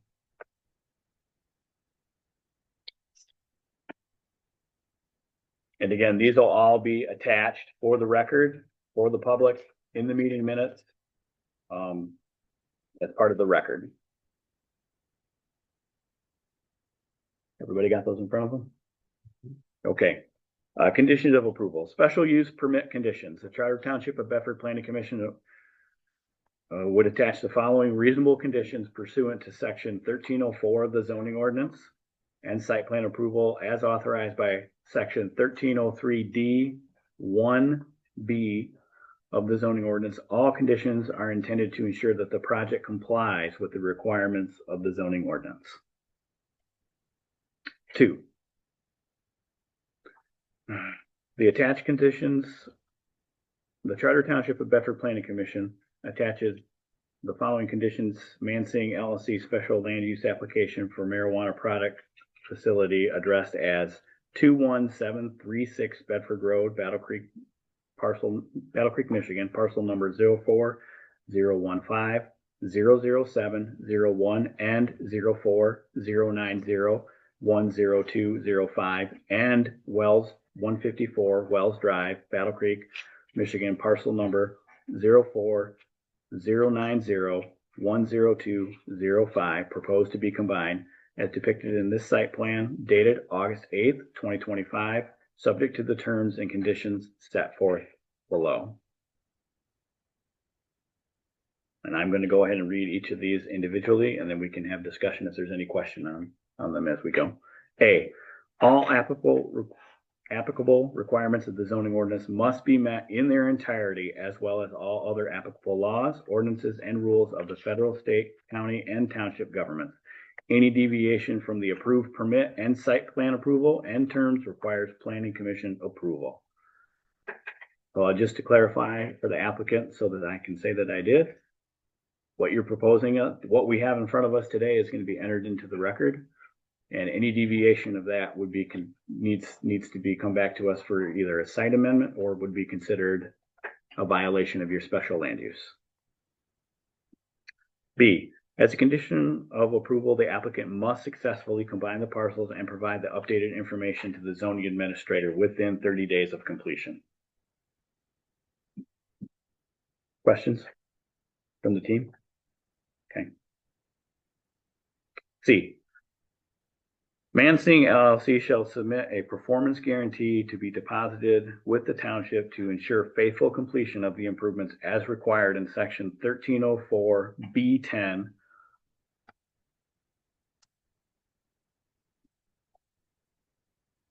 in the zoning ordinance. So we'll touch on that real quickly. So in your zoning ordinance, section 1304B10 specifically talks about a performance guarantee. The township planning commission can attach essentially, a bond, require a bond to be posted to ensure that the applicant is going to, complete the application, or excuse me, complete the improvements or construction that we are potentially approving.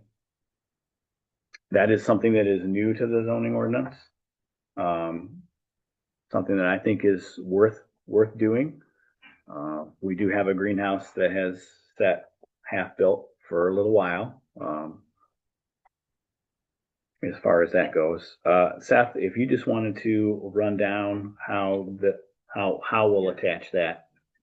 Well, I think the condition is worded properly, and in Okay. addition to your ordinance, the zoning enabling act specifically allows the planning commission to attach a performance bond,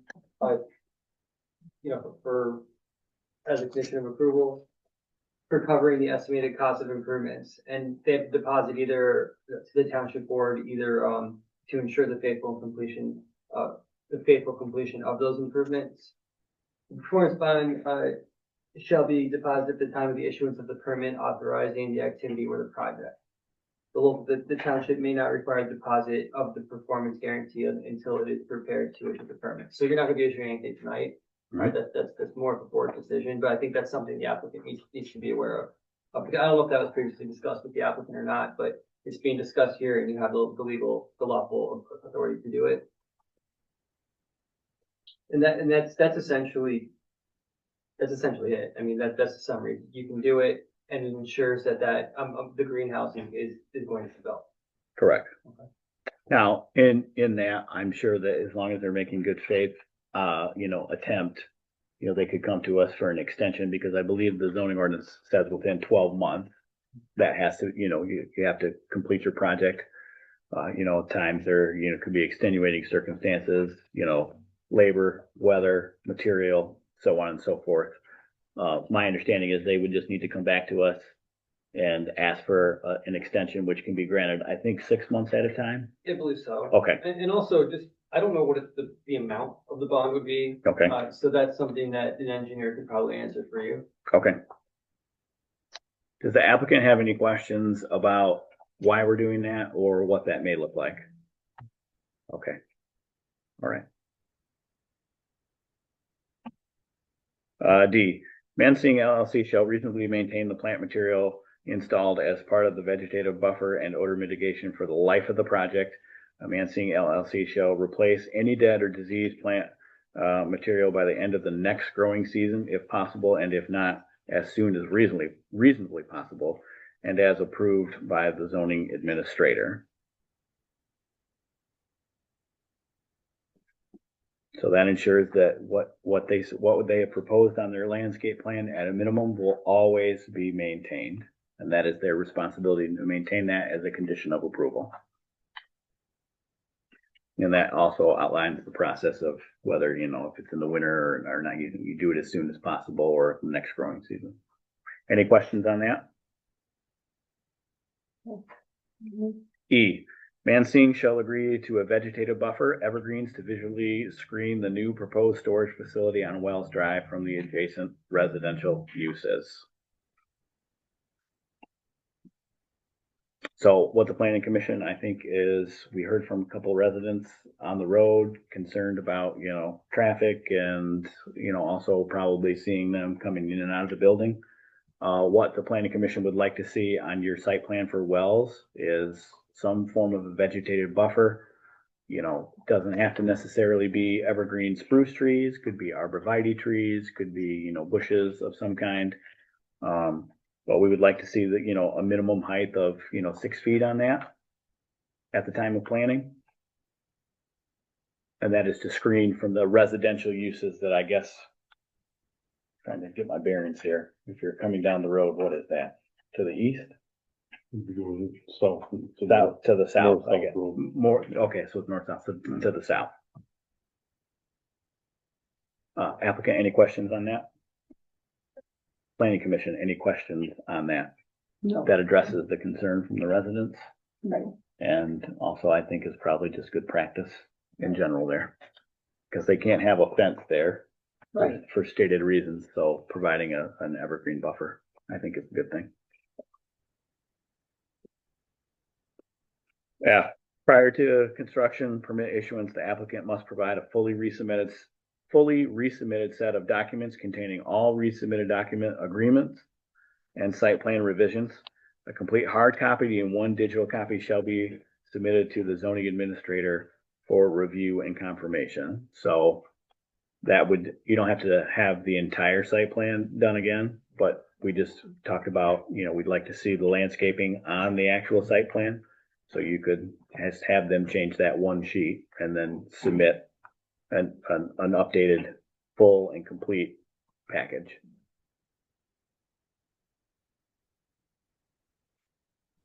Any questions on that?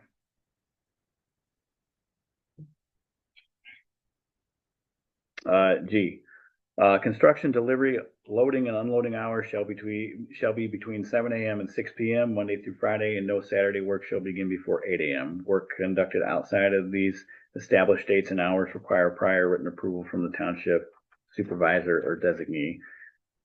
We took that from your operational plan. You have operational hours. I'm assuming that there's not gonna be a whole lot of going in and out of that storage facility down where the residences are. But the planning commission feels very strong that as a condition of your approval, you know, we don't want you, I don't know how you're gonna transport your product down the driveway, you know, big truck, big tractor, whatever else. But as far as the residents go, they should not have to listen to that before 7, and they shouldn't have to listen to that after 6. The applicant, okay with, I mean, that's based off of your hours of operation, but I mean, I just want to be clear on that portion. Yeah, can you repeat what you said for Saturday? You said before- Saturday is no work before 8 AM. Mike, I'd like to see Sunday put on there as no work. I'd like to see the, you know, it's not on there at all, but because I don't want it to have a chance with anybody saying, well, it's not written in there. I don't know if we can tell a business. Do you guys anticipate, I assume during harvest, you're working 7 days a week? Yeah. Okay, all right, so there is, That was mentioned on that hours would be extended during harvest. yes, it was, during harvest, correct, in your operational plan. The condition is that if you need extended hours, you have to seek the approval of the zoning administrator or the township supervisor. Okay. Go ahead, Cody. And just clarification, those, for this condition is just for like the construction and delivering and loading and unloading, not the actual harvesting, correct? Correct, I would not. Okay. No, correct. No, this is in reference to 154 Wells Drive. So we don't want you unloading your harvest product into that building. I don't know how quiet or not quiet that is, you know, but, the residents that are down there in the residential area shouldn't have to listen to that at 6 in the morning. No, I completely understand. So that is what that is there. Barb, does that answer your question about, I mean? Yeah. Okay. Mhm.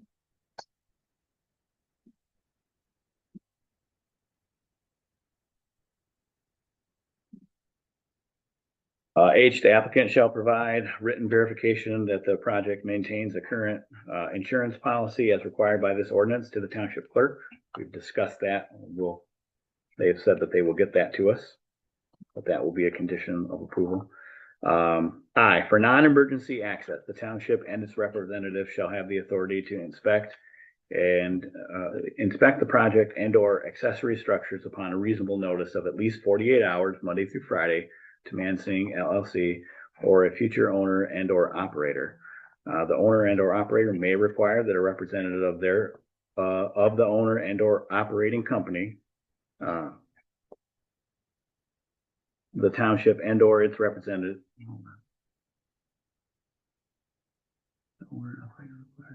Oh, sorry, I skipped a line. The owner operator may require, done a lot of reading here, require that a representative of the company accompany the township and or representatives on any inspection that all visitors will adhere to safety protocols. So that is just if Cody needs to, if we have a complaint and we need to get it's a relatively common 48-hour notice, Monday through Friday. And they have the right to have someone there. Does the applicant have any questions or concerns with that? Okay. J, the special land use permit, including all conditions of approval and the site plans, including any conditions of the site plan approval, shall apply to and bind Mansing, any successors, assigns, purchasers, transferees, or subsequent owners. Any successors, assigned purchaser, transferee, or subsequent owner and or operator shall comply with all of the conditions of the special land use permit and site plans approval. The Charter Township Bedford may enforce any violation of the provisions on the special land use permit and or site plan against Mansing or any successors, assigner, purchaser, transferees, or subsequent owners as provided in the township zoning ordinance as otherwise provided by law.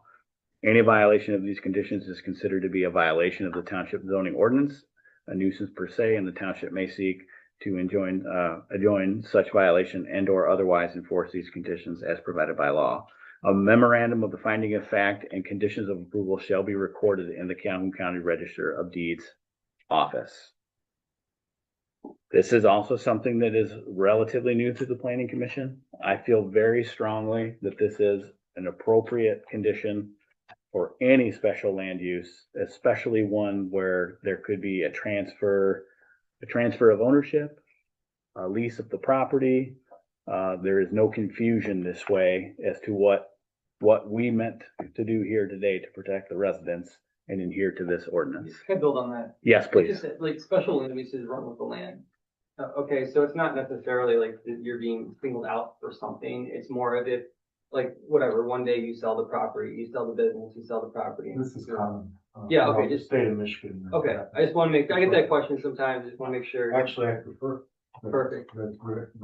It is common, but that has, Later in the future. it has not been the practice of the township to do that, and that is something that we are moving towards the 20th century, 21st century.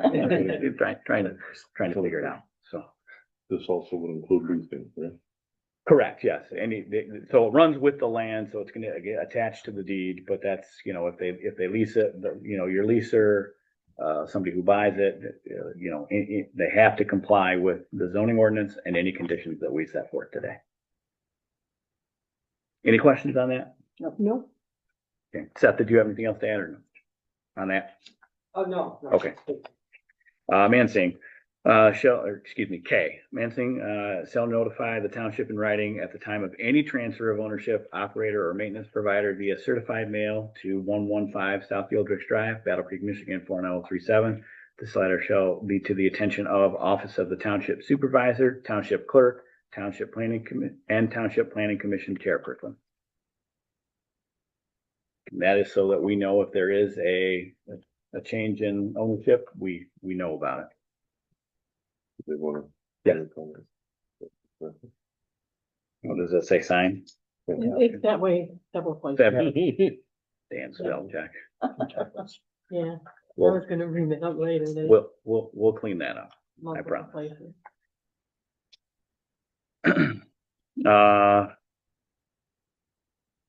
Last one, applicant agrees to using the 2 filtration systems for the greenhouse as previously discussed and agreed to as a condition of approval on 10/23/23. The 2 systems agreed upon are the standard carbon filtration system and as outlined in the zoning ordinance, the second system being the EcoZorb system as outlined with the applicant provided information in the planning commission packets from 9/26/23 and 10/23/23.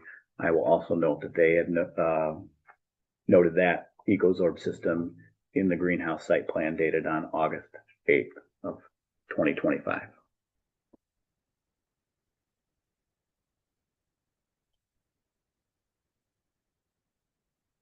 And then last one, the condition of this approval will be the successful license renewal for the current year of operation upon the current license's expiration date. The only reason that it's in there is I believe they are up in a month. About a month, yeah. Okay. Right around then.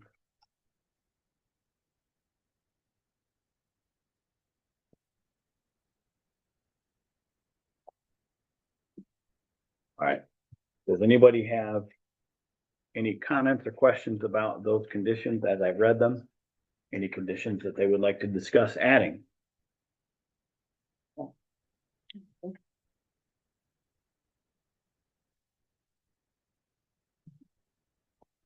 Does the applicant have any? Yeah, go ahead. Sorry. Does this, just to clarify, this is for both 154 wells and the current operation? So that is for the entire operation. So they're combining the parcels. We have one site plan that depicts all 3 aspects, if you will, of their operation. So they have, yes, this applies to the entire special land use permit. Mike, is Yes. I may have missed it, but is the combining the parcels a condition of approval? Yes, I think that was number it was, 2B, Yep, thank you. and they had to notify us within 30 days of that, is that? Yeah, no, Okay. that's, Which, if I remember right, that application has been submitted in the way the assessment process, that should be happening this time. Okay.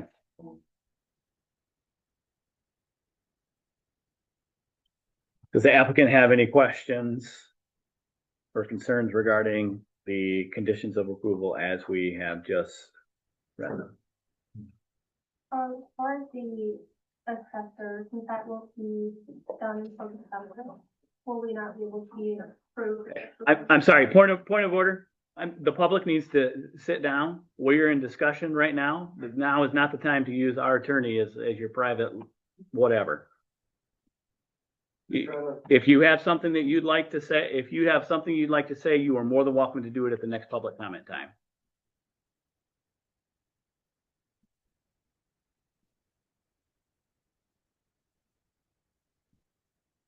I'm sorry. Your question? Until December, does that mean you will not be officially approved until then?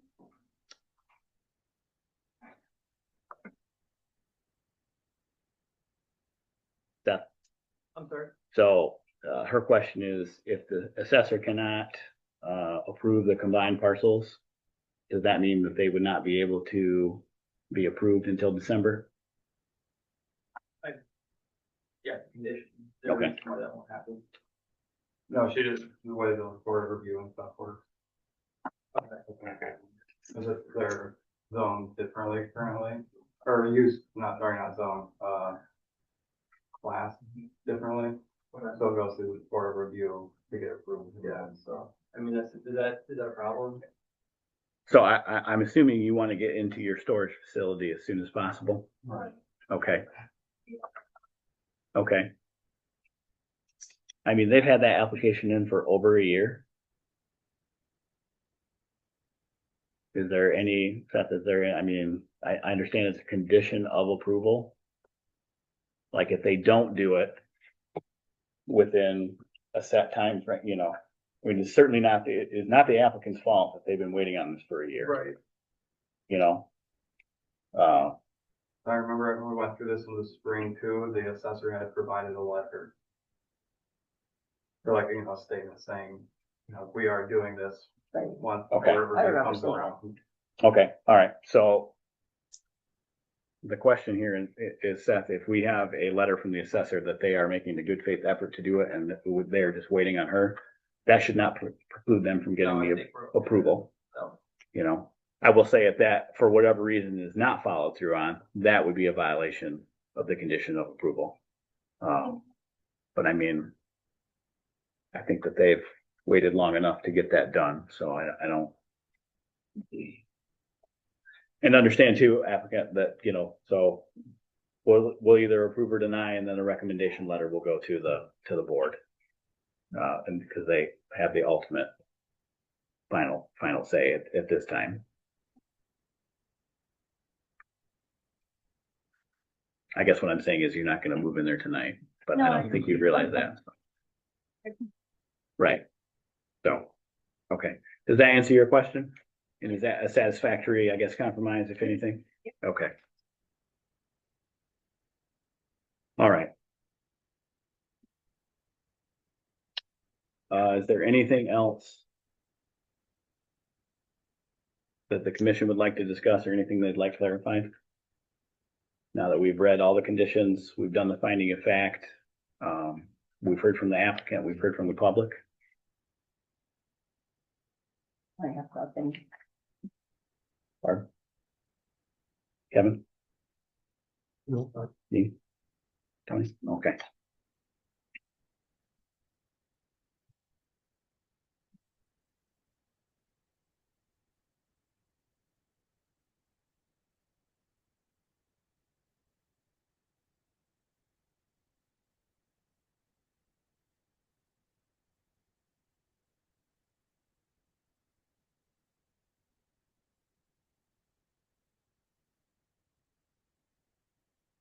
Okay, Seth, go ahead and read the resolution.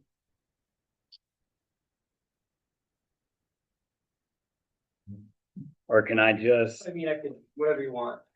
I could do, you can do. no, I mean, I will do it. I'm just asking you, do you want to do that or do you want to just, can we just move to the back one where a motion is Yeah, made? I think what you would do is. Because we're gonna enter this- Read it all. It Okay. would be, a motion would be made to approve then.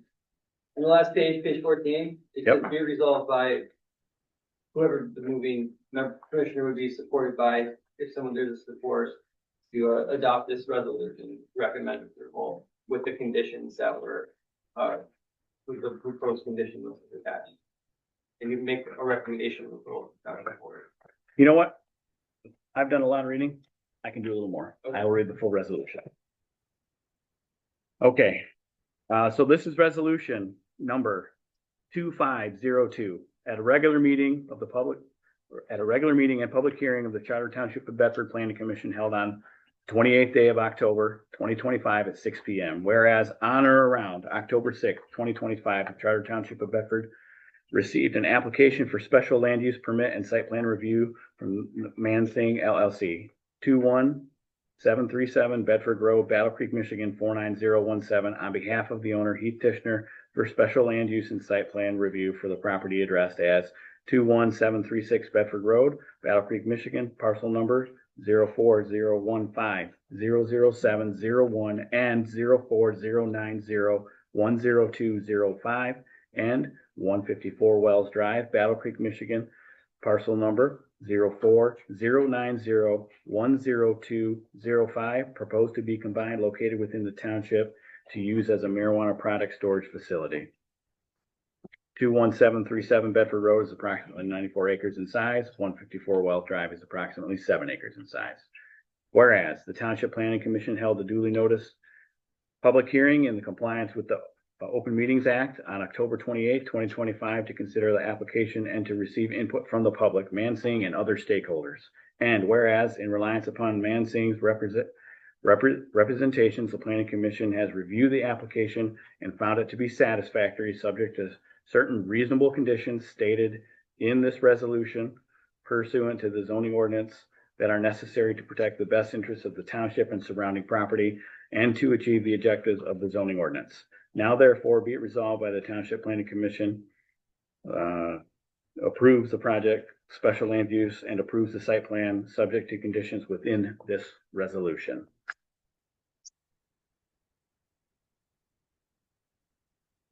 Be it resolved, I will move to approve the request of Mansing LLC special land use application and site plan dated August 8th, 2025 for a marijuana production storage facility on property addressed as 21736 Bedford Road, Battle Creek, Michigan, parcel number 04015-00701 and 04090-10205 and 154 Wells Drive, Battle Creek, Michigan, parcel number 04090-10205, proposed to be combined because the standards contained in section 426 and 427 of the Township zoning ordinance are satisfied pursuant to the reasons contained in the finding of fact, subject to the conditions of approval attached hereto.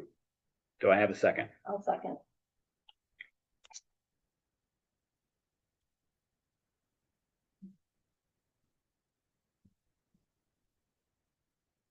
All right, and just to clarify, a yes vote will be the approval of the project as submitted that's in front of you. A no vote will be saying that you do not approve the project as submitted to you. And again, the finding of fact and the conditions will all be in the meeting minutes and attached here too. Any other discussion? Roll call, please. All right, Chairman Stein, Yes. Trustee McKay, Yes. Commissioner Artis, Yeah, Commissioner Billitson, Yes. Commissioner Tuttle is absent, Commissioner Jones, yeah. Mr. Brown, yes. 6 yes, motion carried. All right. Thank you for that. Welcome.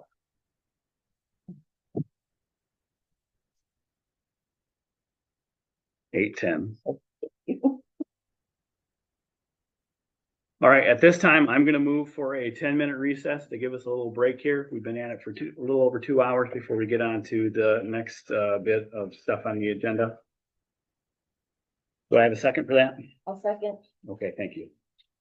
Okay, I'm gonna move to bring the meeting back to order at 8:25. I'll second.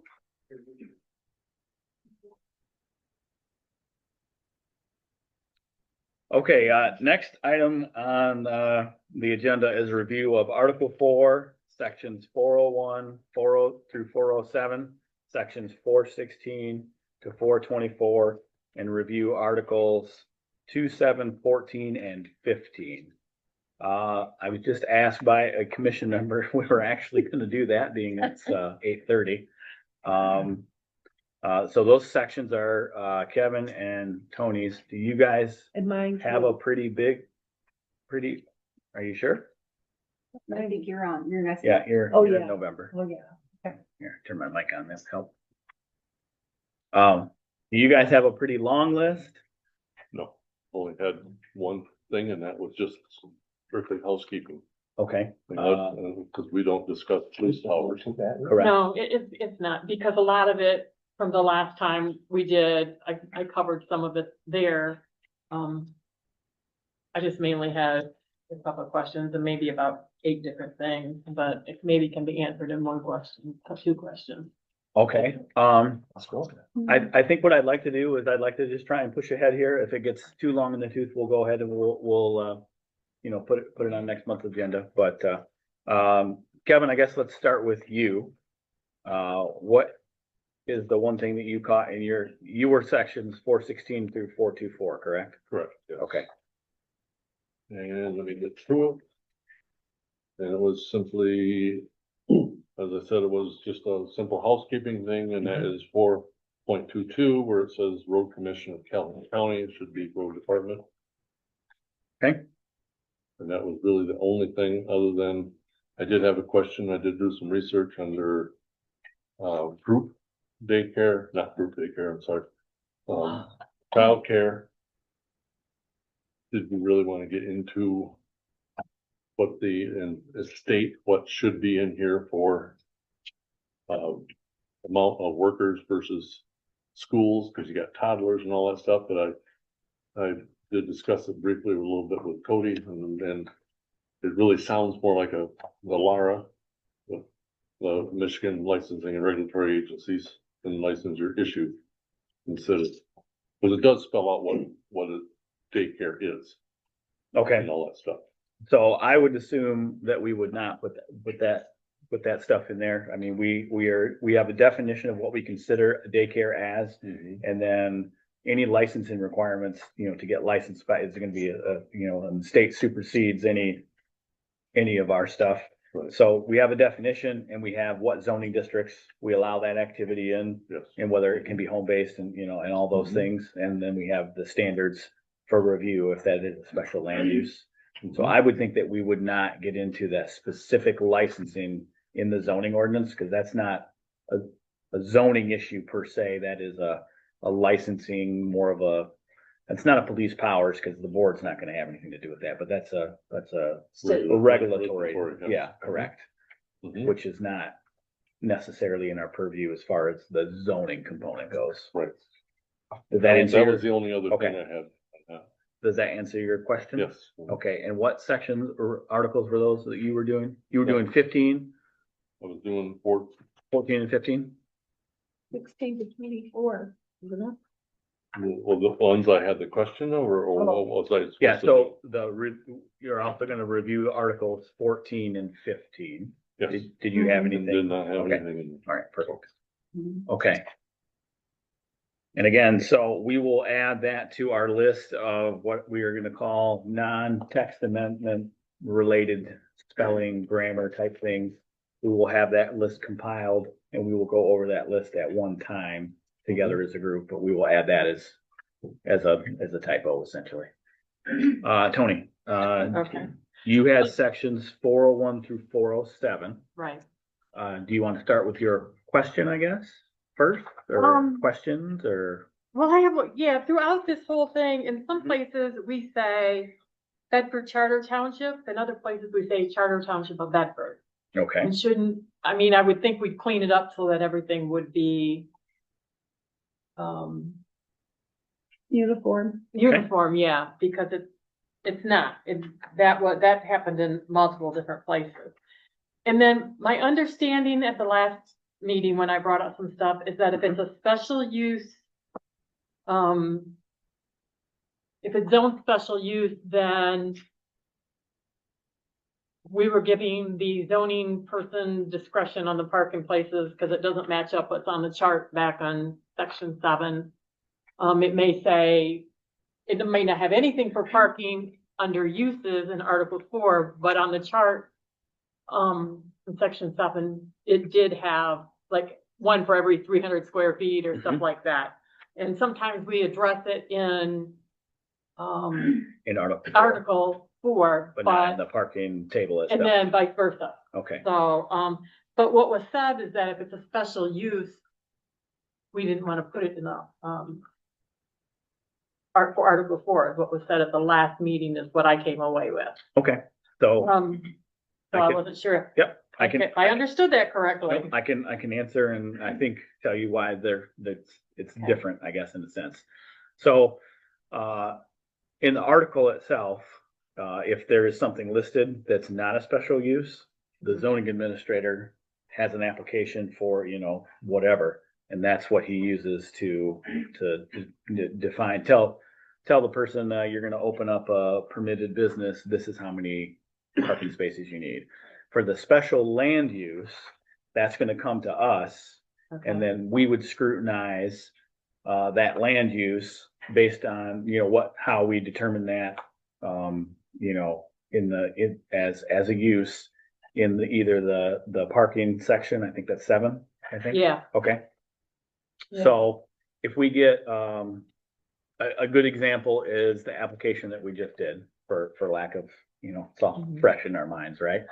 So if they would get the greenhouse done, they're gonna have like a, 75,000 square foot facility. So but that's special land use. If we went just by what we considered warehousing or something, they'd have to have like 500 parking spaces. Okay. So that's where, because it's special land use, the planning commission can use the waiver, and then we can determine how many parking spots that they need, as far as it being a special land use. And that's why there's 2 different things, if that makes sense. So when special land use comes into play, the planning commission has a little bit more say about how many parking spots you might need, or, that kind of thing. Okay. Cause you're reviewing that with the standards. Okay. And then, in just a regular use that doesn't come before us, that's where the zoning administrator says, this is what we define it as. It's a special use or not. If it's not special use, then he makes that determination between if there's anything listed in there specifically, or how he determines that use. And then he would use the parking chart. Does that make sense? Okay. No? Maybe a little? I just have to I told you I have to get out of my audit head again. Okay. We have to make sure that everything in one section that refers you to another section matches up. And Okay. so if you're gonna say, in this one, you're not gonna mention parking places for one of the specific articles, but then when you go back to the chart and it says 1 for every 300 square feet, I would think that why wouldn't you have that in the article? But it's okay. Okay, well, no, I mean, let's drill down on that, I guess, quickly in a sense.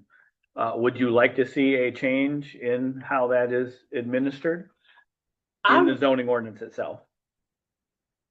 I would just like to see, I would just like to see it match up. I mean, if it. Okay, so sorry. Oh, go ahead. So if there's a use in, Article 7, and then there's a use listed in Article 4, you would like to see those numbers be the same? Yeah. Okay. Yeah, I would.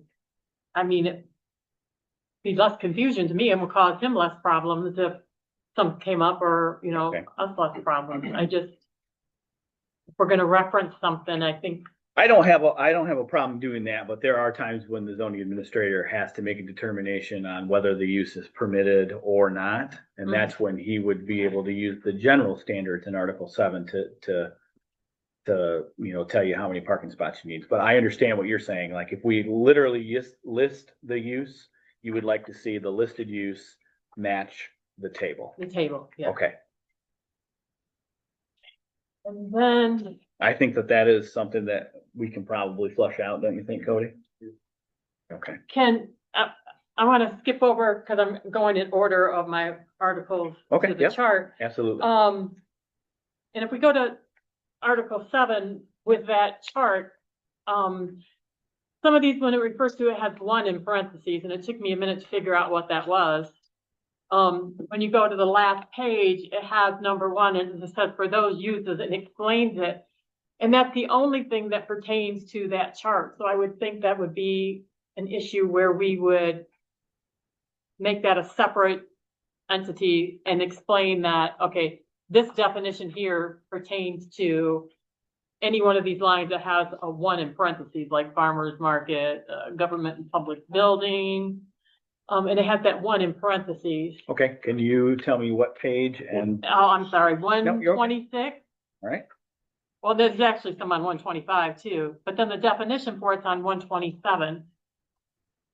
And I finally, after reading it a few times, figured out that's where it went. So it's just a little, I didn't know when I was comparing, why are some 1s in parentheses and some aren't? Okay, And- so you would like to see the definition. Yeah, on page 127. Yep. That's the definition, that's how I interpreted it for any one of these other numbers on the chart that are a 1 in parentheses. Okay, And make that kind of stand out like that's the chart. okay. Because there so isn't you wanna- anything with a 2 in parentheses or a Right. 3, and that may need to be renumbered. Okay. So so I have an understanding of what you're thinking about proposing. We would like to clean up that definition on 127 and reference what those numbers in parentheses mean within the definition. Yeah. Okay. Where you seen the definition? That's the definition, but it does not label the definition, but if you read it, that's the definition for why. That's 1, Yeah, 2, 3, 4. yeah, but. But it's not, there's no 2, 3, 4, that just, Right. if you look, Mhm. there's no 2, 3, 4. There's no, I totally understand what you're saying. So Yep. it's out of character, I guess. No, I mean, there should be a bold heading there Mhm. that, if you call it definition or Yeah. whatever, there should be a bold heading on that number. To define what that is, as there is for subsequent numbers and subsequent subsections. So no, I totally agree, Okay. because that is, confusing. Yeah, because I was trying to, like I said, I was trying to figure out why some 1 Why? parentheses, and then I got Okay. back to this page and, Yep. oh, that's why, but why is it? Okay. It's a format issue. Yep, no. It really what it is. I agree. And there's a lot of that in this book, because in some places things are bolded, Sure. and then maybe the next line is not. So there's a lot of formatting that needs to be, cleaned up. I can go back to, we talked about this last time, and I don't remember what we decided, and I didn't see it in any of the notes. For 408, the barber shop and beauty shop out of alphabetical order there and then on the chart. We're gonna have our uses in alphabetical order, then I think the chart needs to be in a line with that. So we did not put that specifically in the meeting minutes, but I do know that is part of the grammatical stuff that we'll review one more time, but that we are gonna fix that, if that answers your question. Okay, all right. And then, oh,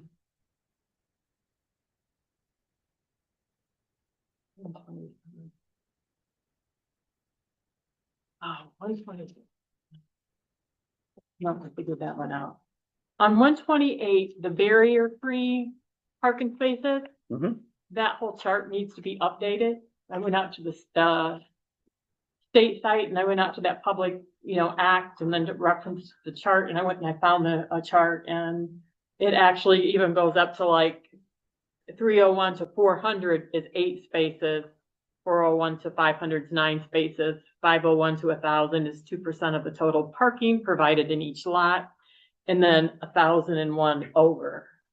Is So- a certain amount. Okay. Yeah, So the issue is that this chart does not, reflect what's on the state page, okay, so. and also does not go up high enough. Right. Correct? Okay. Yeah, I think that maybe when this was done before, it was 301 and over, Okay. but that's been updated. Are the numbers that are listed there correct?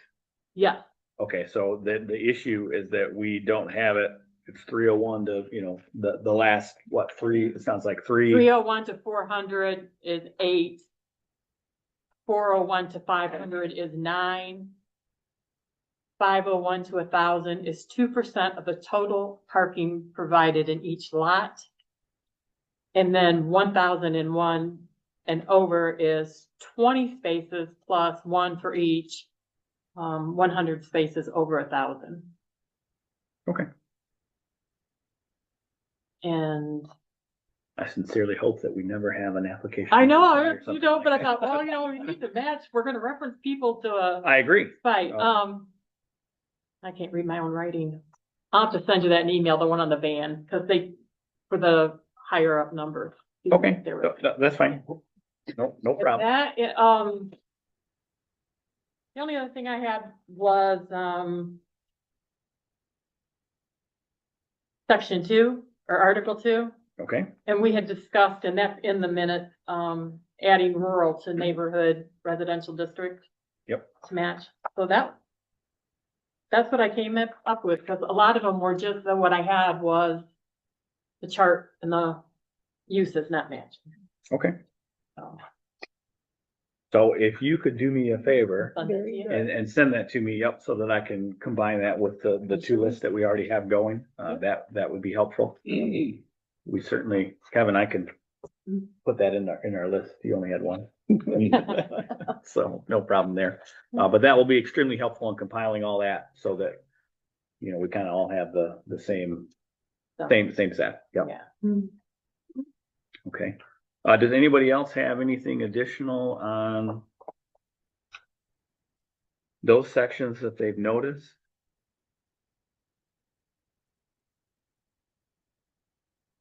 And again, if you notice something after the fact too, guys, all we have to do is just, talk about it, put it in the list before we're ready to go on final and it's not, this is not a, now or never situation by any stretch of the imagination.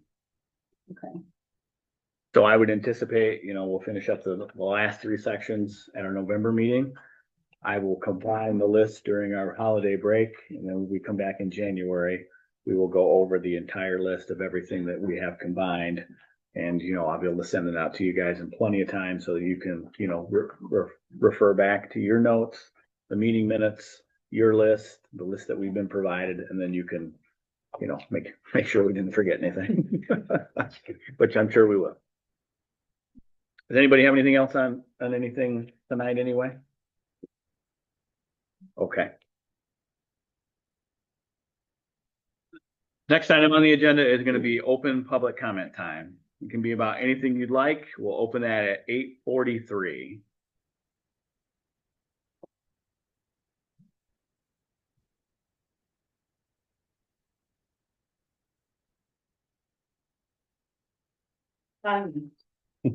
Gail Metzger. First of all, I want to take you back to 2020 or 2021 when they voted in this place.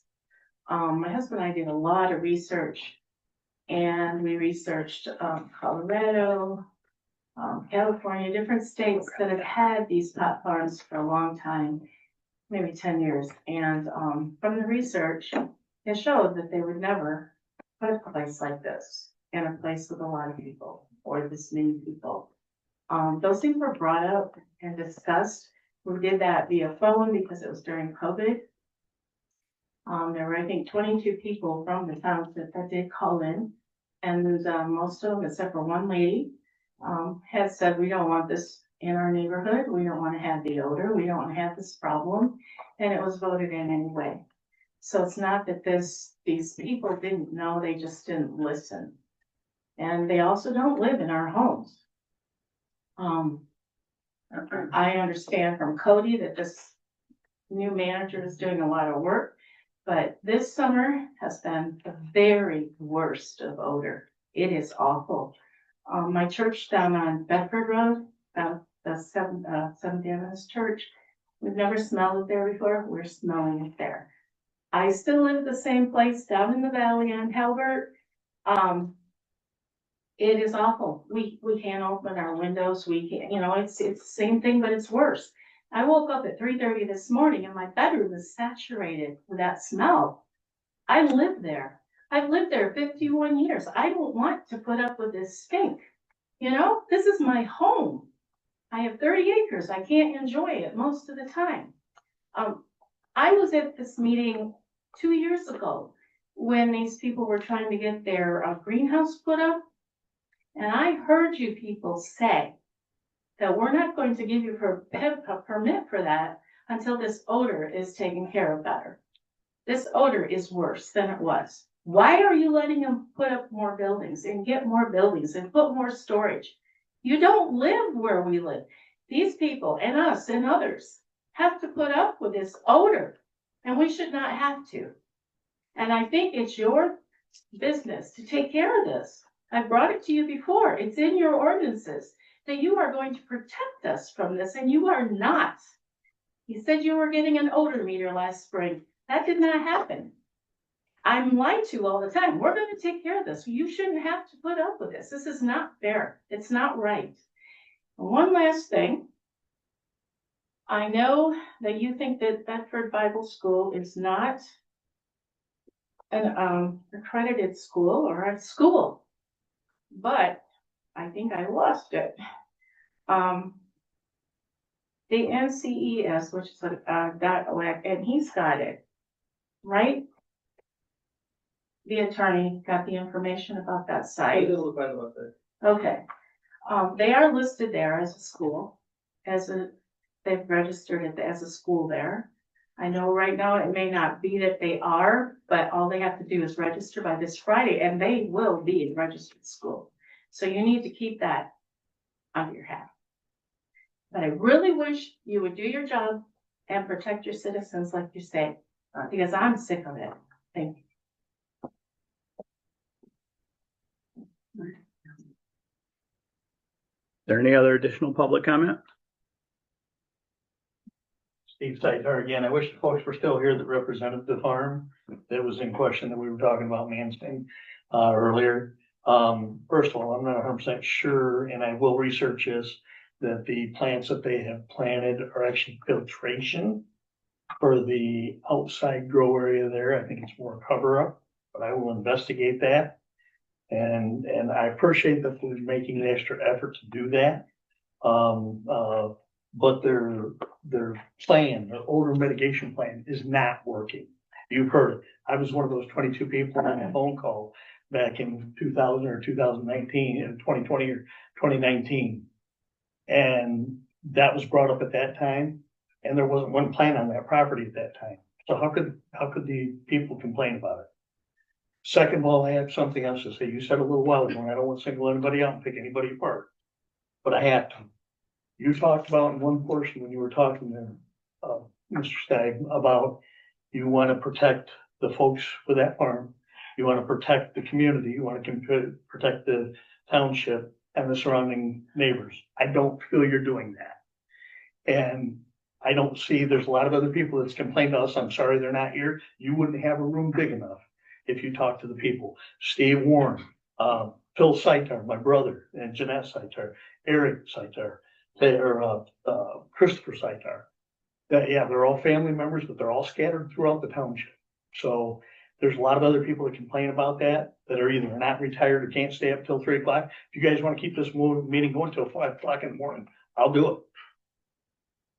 But I don't think you're listening to the people about the order. If you live there, if somebody had a dead body laying next to your house, would you complain about it? Because this is just about as evasive. I wish you would really, really, really consider it.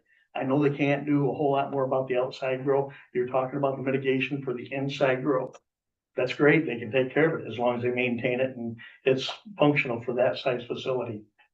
But until you guys live here and been that, you don't have the slightest idea. We were also talking, what else has changed in the 35 years we've been there, the 51 or 52 years the Metzgers have been there? What else has changed in the last few years with the pollen?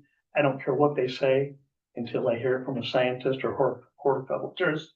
I don't believe that the pollen has been caused by anything else.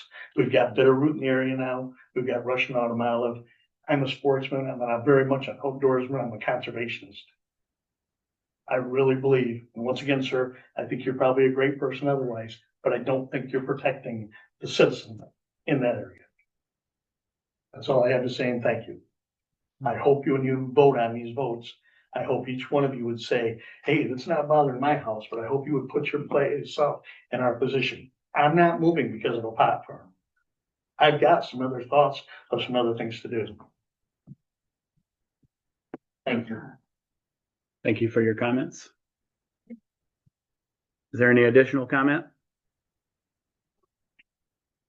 I do have a question, or I do have a statement along with his, is that I welcome anybody that wants to come and sit on my front porch and sit there for weeks on end and smell the odor that we smell constantly, all the time, day, night, you know, fall, winter, spring, it doesn't matter. It's all year round. I do not open my windows anymore. I had big, beautiful windows, and I can't even do that.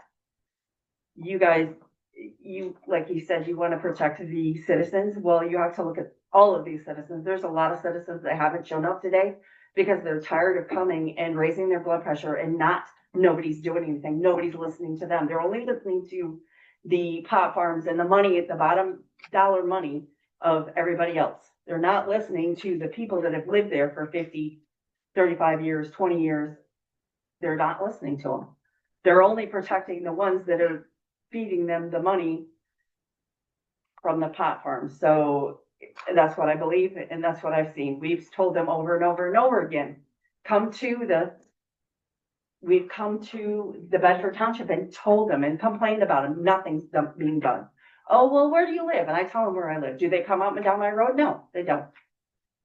So you need to take that into consideration. Come sit on my porch for a week and then we'll talk and you'll see how you live. If you have to live and breathe that every day.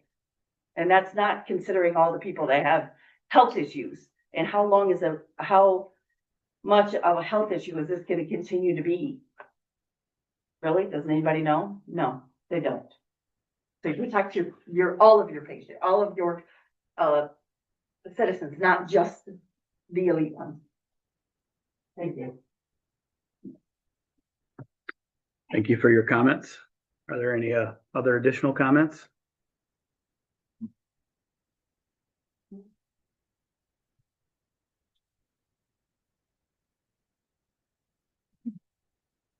Well, I don't know where to start at, but I'll give you a little bit of time here on this. Building back there, I've been in that building back there. I went back in there to check the light off stuff one time, but before he bought it and stuff, and there was trash that the lady had all over the place back there. And I met Thurston back there. He came in the driveway when I was back there checking things on out, and I went inside the building. The building, he said, was made for it. He had it because he was going to store the plants and stuff in there, the buds in there to make money, you know, was up and down. That's what he wanted it for. And he was already doing some work inside the building and stuff.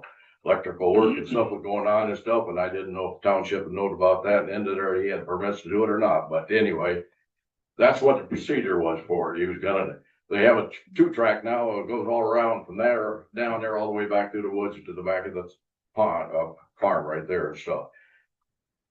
She was talking about the school. School's been there probably, I think, over 20 years. It was there before that farm ever come into there and started putting those plants and stuff in there. It stinks.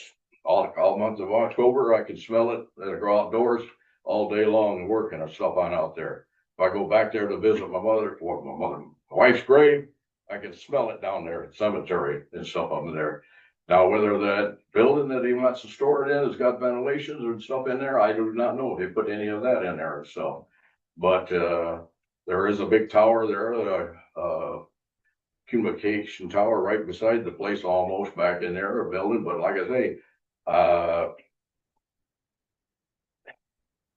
Township gets paid. They're making money off of this stuff here. They make money off of each building they have in township here. They give us so much a year, they get money and other money that they get for it here. We won't go into where the town's money is being spent because I got other problems with that one. But anyway, I'm telling you, for me, I'd say no, but that's not my position to talk about it. But like I say, this has got to stop someplace and quit giving these people the things that they want and stuff, because the marijuana, yeah, it's a big money maker. Yeah, who's it for? Not for you or I, and like I say, the church has been there a long time and it's close to the place that the wind is in the right direction. The kids are gonna smell that when they're out there on the playground and stuff, and there and stuff. And they do give them diplomas. It is recognized, but in the things that she had right there that says that they have not recognized, well, I'm gonna tell you, I take samples, water samples. I have for many years. Health department local here and stuff. I've had to go to school to get 9 credits, and that used to be $360, and I had to pay them to go to get credits and stuff to learn how to take the water. But when we had 25 students in there, less than 25, after a while we dropped down, and I finally got with the health department down there and I said, why are we paying this money for this test and everything, and an annual fee when I got less than 25 students in there, 17 right now. So I still have to take tests every quarterly. I used to take it down to the Toller building down there, a chloroform test and a nitrate test has to be taken. Used to pay $17.50 to go down there and have that test. Now they quit taking it, so I got to run it all the way to Richland. Now it costs me $30 to go over there, take it to Richland. So somebody making some money. If that's not considered a church or up there, school and stuff in there, then why am I still having to take water tests? And if I don't do that, they get on me. So up to you, where, it's just too many things in this up and down. Thank you for those comments. Guess I'm the last one. I really got one question. It comes to when they want to combine the 3 properties. Okay, something was said about that, so I don't know what the understanding is, but isn't the December board of review the only time they can do that? So I will break my own rule and go ahead and ask your question. I encourage everyone in the audience to stick around for planning commission member time. So go ahead and ask me your question and I will answer it during my time. Okay, well, the question was, can we somehow get that done for them?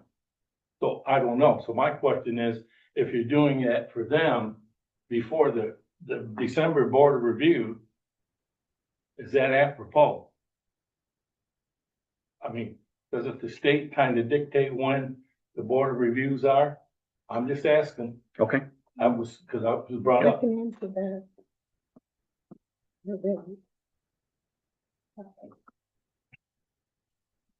Any other public comment? All right. Next item is going to be planning commission member time. I'm going to do something that I generally do not do, and I'm going to go first. So we've had a lot of complaints this evening, and I hear all of it. This commission hears all of it. I think that there is a severe disconnect between what we are able to do up here at this table and how you apply a special land use permit and what's allowable and what's not allowable and what's an allowable reasonable condition and what's not. The fact is, the majority of this team did not have anything to say or do about an approval of that marijuana farm years ago. You cannot just violate someone that you've given a special use permit to without cause. I think we can all agree that the ordinance that we have now is much better than what it used to be. And believe me, if you go back and look at the original approval, this team right here and now has done a great job to do what we can within reason to try and protect you. I understand that you don't think that's enough.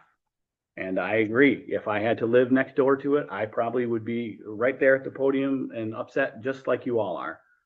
But there is a limit to what we can do. We have taken the first steps that we can to try and get their product indoors with air scrubbers in all of their building. Never been done before on this level. You know, we have an extensive outdoor odor mitigation plan. That was not done before and is being done now. I understand that you probably think it stopped short. I don't know if that will or won't. All I know is that you have to give an applicant time to demonstrate that they are willing to take the concerns of the residents seriously, which they have done. We put an annual review in there in this ordinance, the new ordinance, which gives us the ability to go back if we continue to hear from you folks going, this is not working. They have to do something, propose more plants, propose more screening, you know, I mean, but there is only what we can reasonably attach as a condition. You can't make it so difficult that, you know, they can't get approved. And the reality is that the township voted many years ago to allow for marijuana grow in this town. So when an applicant comes to you for whatever the use, marijuana is a tricky one, but you know, solar, it doesn't matter. If your zoning ordinance allows for it and the applicant meets the standards for approval, you shall approve. And that is our job up here. And that is why we had the recommendation we had tonight. I understand your frustration. Every single person at this table understands your frustration, but there is a limit to what you can do with what is on the books.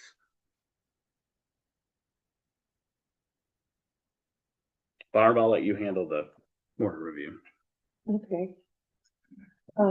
Yes, Mr. Sproul, you were asking about board of review. The assessor is, well, someone approaches the assessor and says, I want to put my two properties together, three properties. So it's left up to the assessor to do that. And that can be done any time of the year.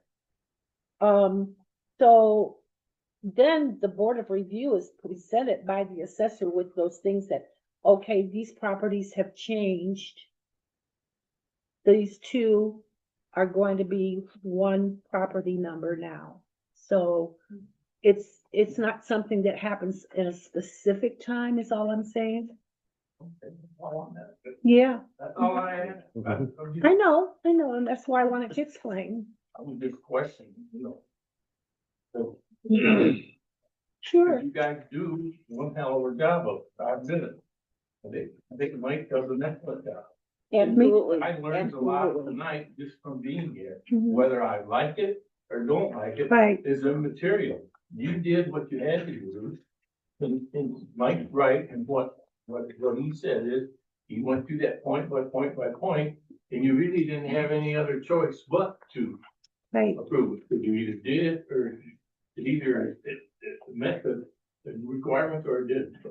Right. And I thought, you know, I'm not here to argue. I just asked the question. And to all of you sitting here, I was on this planning commission back in the day. I didn't like it then either, but I'm one person. I specifically remember there being, conversations about plants and lavender. And all of that did happen in conversation in this room. But I did not know that it wasn't applied in, what was that, paper? There was an agreement or something that they had. So the conditions of approval. Yeah. And sorry. No, go ahead. I'll just interject one more time to clarify what she is talking about. So, you know, and what is done is done. It doesn't matter. Right. We based our approval tonight on the conditions of approval for this zoning ordinance that's on the books right now. Exactly. So to Barb's point, the majority of us were not on the team, so we don't remember what was discussed or not discussed. I can tell you that it's part of their site plan now, and it's gonna happen. When before, that wasn't the case. It was so new back then, hardly no municipality knew what they were doing. Not anywhere. Right. It was just like thrown at us by the state. And you either vote for it or you didn't. And we did, well, we did surveys. We had cards coming in from people wanting it in Bedford Township, a bunch of them. Of all the ones that survey was sent to, it was like most of them that came back were for those who wanted it. And it was, and then, you know, there were people saying they never got a survey. And I mean, I don't know what to say about that. I don't, because I didn't handle that part. But where I kind of wish it had never happened in Bedford Township either, but it is what it is. And we do the best we can. And I think this commission is the best.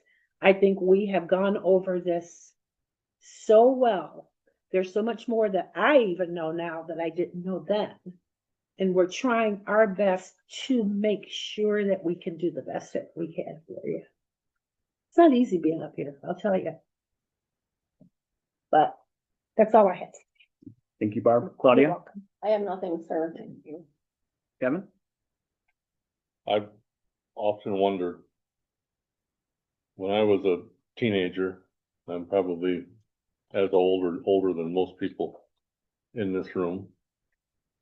The cannabis didn't smell like it does now.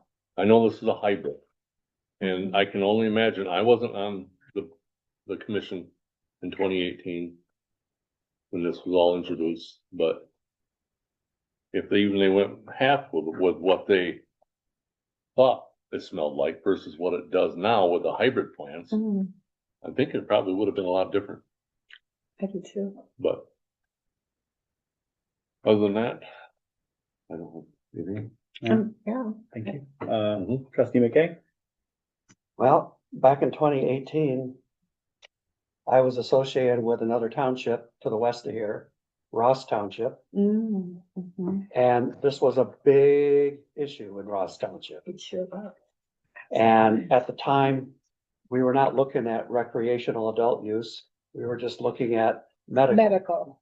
That's all we Same were here. looking at. Right. And we had an uproar.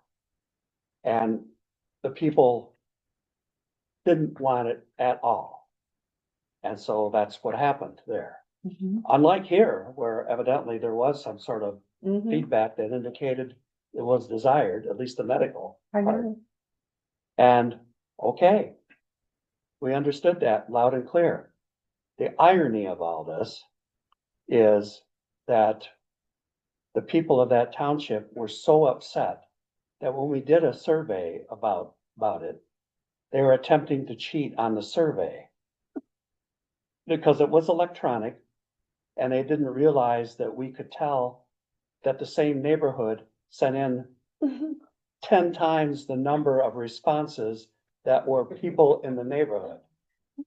So, yeah, it was kind of, you know, we got the message loud and clear. And you see, that's the issue, is this never would have happened if there wasn't a desire for it. And we are constrained. We are heavily constrained by what actions we can take. And you know, I feel really terrible about it, but there's not much we can do, given the constraints that we have, given the state regulations. The state is really constraining us, not just on marijuana, but on other things as well.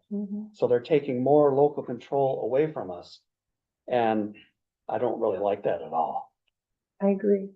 Totally. That's just my thoughts. So they tried to stuff the ballot box? The survey box. They didn't know that we can tell. I mean, even on board of review, they've taken away our ability to go over Veterans Administration, you know, veterans exemptions. The state is taking that over. Yeah. So, and I mean, we're local right here, but yeah. So, yeah. Thank you. Anyway, if Tony, do you have anything? interesting, thank you. The only other thing I'm gonna say is I want to assure you that I care about this community, its citizens. I'm the newbie on the planning commission. This is my third meeting maybe. So, you know, I'm the newbie, and what I quickly learned is everybody on this commission does care, but we are constrained on what we can do. But I'm 64 years old, and my 64 years have been spent growing up in Bedford Township, primarily in Level Park, but I do care. So please don't think I don't, and don't think that, no one else on here cares. They do. It's just that sometimes our hands are tied as to what we can do. All right, thank you. That I'll move to adjourn the meeting at 9:09.